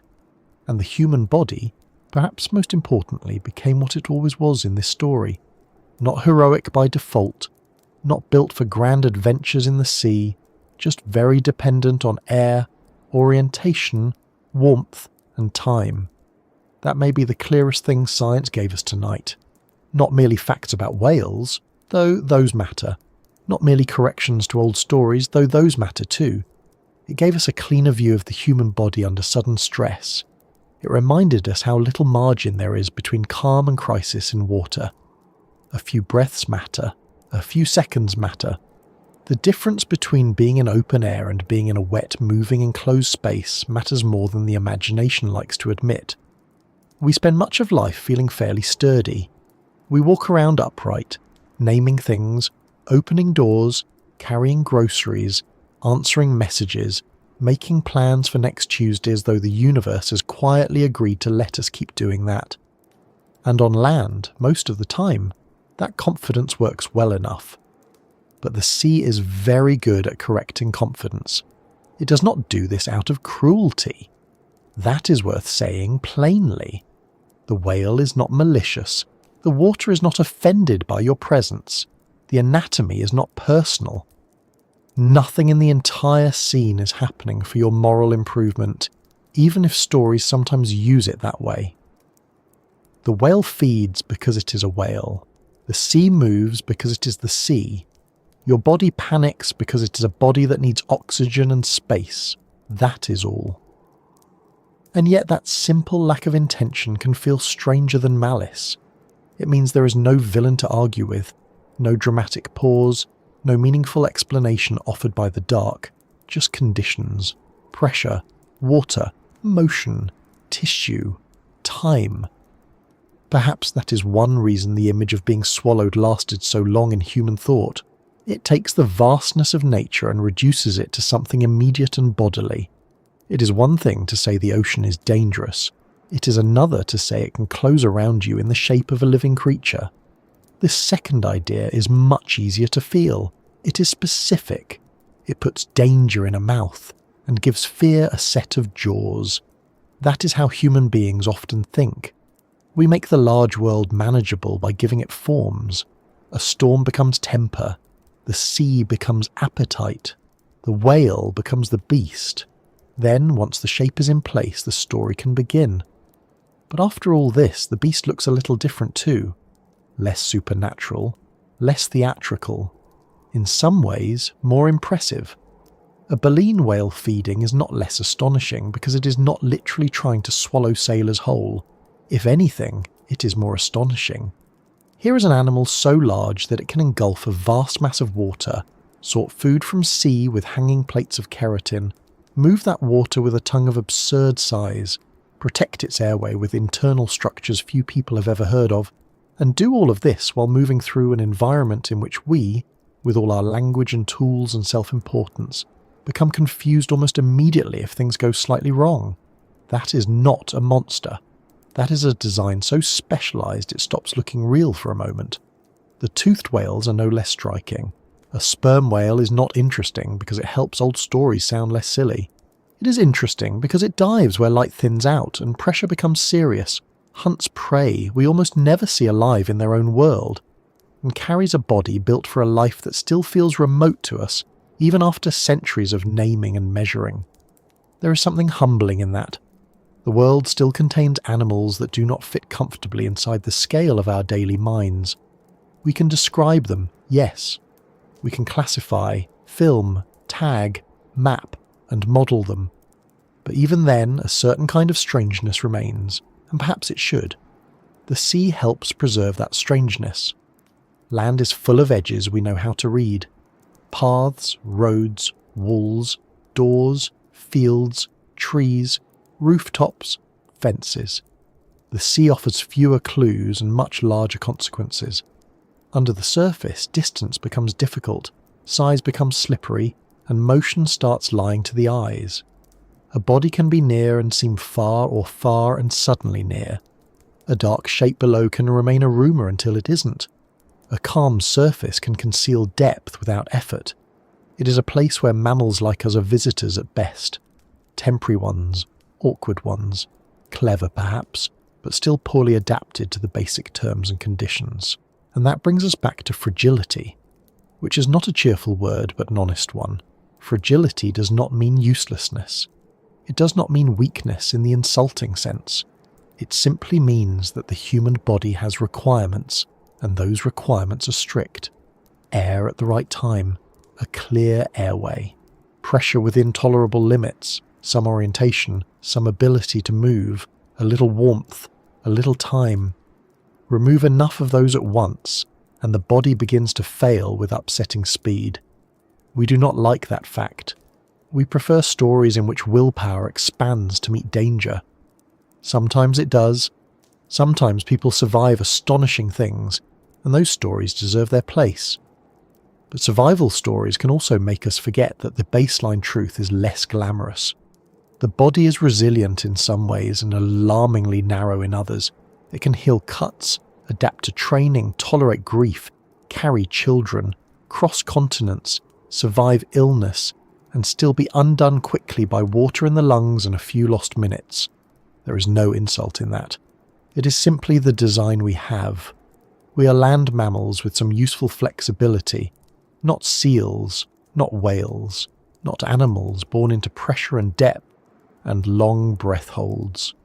We are clever enough to build boats and submarines and diving gear, clever enough to chart migration routes and measure heart rates and identify species by the sound of their calls, but cleverness does not change the immediate rules of flesh. A person in open air is one kind of creature. That same person underwater, enclosed, disoriented, and unable to breathe becomes another kind of fact very quickly. Science can sound cold when it points this out. It can strip away the old glow, remove the legend, and leave us with words like hypoxia, aspiration, throat diameter, lunge feeding, gastric chambers, stress response. But there is a kind of kindness in that clarity. It tells us where the real danger lies. It tells us that the stomach is not the first problem, that the mouth may be enormous without leading to easy swallowing, that not all whales are doing the same kind of feeding, that many of the stories humans carried were built from image and fear rather than from anatomy. And when science corrects a myth properly, it does not usually make the world smaller, it makes it sharper. A sharp world can still be full of wonder. In fact, wonder tends to do better when it is not leaning on bad information. A humpback does not need to be a man-swallowing sea beast to be remarkable. A blue whale does not need to cooperate with biblical misreadings to be one of the most astonishing animals that has ever existed. A sperm whale does not need to be turned into a storybook villain to remain deeply strange. The truth is already sufficient. More than sufficient. We do not need to lend nature extra drama all the time. It is already doing quite a lot. Then again, perhaps storytelling is just one of the ways humans cope with scale. We tell stories because plain scale can be hard to hold in the mind. The sea is large, a whale is large, time is large. We turn them into scenes and symbols because a scene can fit in memory more easily than a measurement can. That is not foolish, it is human. The trouble only begins when the symbol becomes so familiar that we mistake it for the body itself, and that is what we have been gently untangling all along. The whale in the story and the whale in the water overlap, but they are not the same thing. One exists to carry meaning. The other exists to eat, migrate, dive, breed, breathe, nurse its young, and go on being a whale whether we have made a good metaphor out of it or not. There is something almost restful in that. The natural world does not wait around for our stories to finish. It keeps going. Whales feed, water moves, air enters lungs or fails to. Pressure rises with depth whether anyone is philosophically prepared or not. In a strange way, that steadiness can be comforting. The rules are impersonal, but they are also consistent. The same anatomy that ruins a myth can also explain a survival. The same throat that makes swallowing a person unlikely in one species can explain why someone was expelled alive. The same respiratory limits that frighten us can also remind us why rescue has to be fast, why calm matters in water, why distance from wildlife matters, why the sea deserves respect even when it looks beautiful from shore. Respect may be the right ending note for all this. Not fear exactly, though a healthy amount of caution has never hurt anyone at sea. Respect for the animal, respect for the environment, respect for the body, respect for the way a seemingly ridiculous question can uncover a chain of real facts, each one more interesting than the cartoon version we started with. What happens if you're swallowed by a whale? Sounds like the kind of thing people ask to be dramatic, but hidden inside it were good questions all along. What kind of whale? What kind of mouth? What happens to a body deprived of air? How quickly does panic change the odds? What stories survived because they felt true even when they were not anatomically tidy? Those are worth asking, and they leave us with something better than just a punchline. They leave us with proportion. A human body is small in the sea, a whale is large in the sea, but size is not the only lesson. Specificity matters too. This is not merely a tale of small versus large, fragile versus powerful. It is a tale of systems meeting systems. A human respiratory system meeting a marine feeding system. Human imagination meeting animal anatomy. Old legend meeting measured biology. And as often happens, the measured version turned out to be less magical, less dramatic in some places, and much more revealing in others. So where does that leave us tonight? Somewhere quieter, I hope. Not because whales have become less strange, but because they have become stranger in the right way. Not as monsters waiting to complete old stories, but as real animals with bodies that explain the boundary between what can happen, what almost happens, and what only persists because the image is too strong to forget. We have moved from giant mouth to throat, from throat to stomach, from stomach to survival time, from survival time to legend, and from legend back to the plain scientific verdict. And at the end of that path, what remains is both simple and enormous. The sea is still the sea, the beast is still an animal, and the human body is still a brief arrangement of breath, blood, bone and nerves that works beautifully in the right conditions and very poorly in the wrong ones. That may sound severe, but I do not mean it that way. There is tenderness in knowing your own design. There is wisdom in understanding where it holds and where it fails. We are fragile, yes, but fragility is part of what makes care matter. It is why we hold on to rails, wear life jackets, build rescue systems, teach children not to underestimate water, and feel a sudden deep gratitude for dry land, warm air, and the unremarkable miracle of taking the next easy breath without having to fight for it. We spend so much of life receiving that ease that we almost forget it is there until a story like this reminds us. And perhaps that is a good place to settle, not with fear of whales, not with old sea terrors dressed up as fact, not with the false comfort of thinking the world is safe because we have named its creatures, but with a clearer kind of awe, the sort that comes from seeing things as they are. A whale is not a fable with a heartbeat. It is an animal of immense size, specific design, and ancient competence in a place where we remain, for all our intelligence, only partial guests. The sea is not malicious, but it is not arranged around our needs either. And the body you're resting in right now, the one under the blanket or against the pillow or curled in the half-light, is more delicate and more impressive than you may have realised at the start of all this. It only takes a little air after all, just enough, again and again. A rhythm so ordinary we rarely stop to notice it. In, out, in, out. Tonight's whole strange journey has really been circling that fact from the beginning. The giant mouth, the dark, the pressure, the panic, the legends, the science. All of it eventually comes back to one very human requirement. Breath. Keep that, and a great deal is possible. Lose it, and the rest of the story shortens fast. So as this quiet voyage comes to an end, I hope the sea remains where it belongs for now, at a distance safe enough to think about. I hope the whales stay enormous and real in your imagination, but no longer confused with the myths that borrowed their size. And I hope this odd little question gave you the kind of calm that comes not from pretending the world is simple, but from understanding it a little better than before. And now, dear listener, you are once again exactly where the body prefers to be. On the outside of things, in air, on land, or at least not in the mouth of a marine mammal, which is always a promising way to end an evening. If you found this gentle descent into biology, legend and ocean scale soothing in its own strange way, I would be very grateful if you liked the video, maybe subscribed, and shared this sleepy corner with someone else who might enjoy drifting off to the sound of science behaving itself.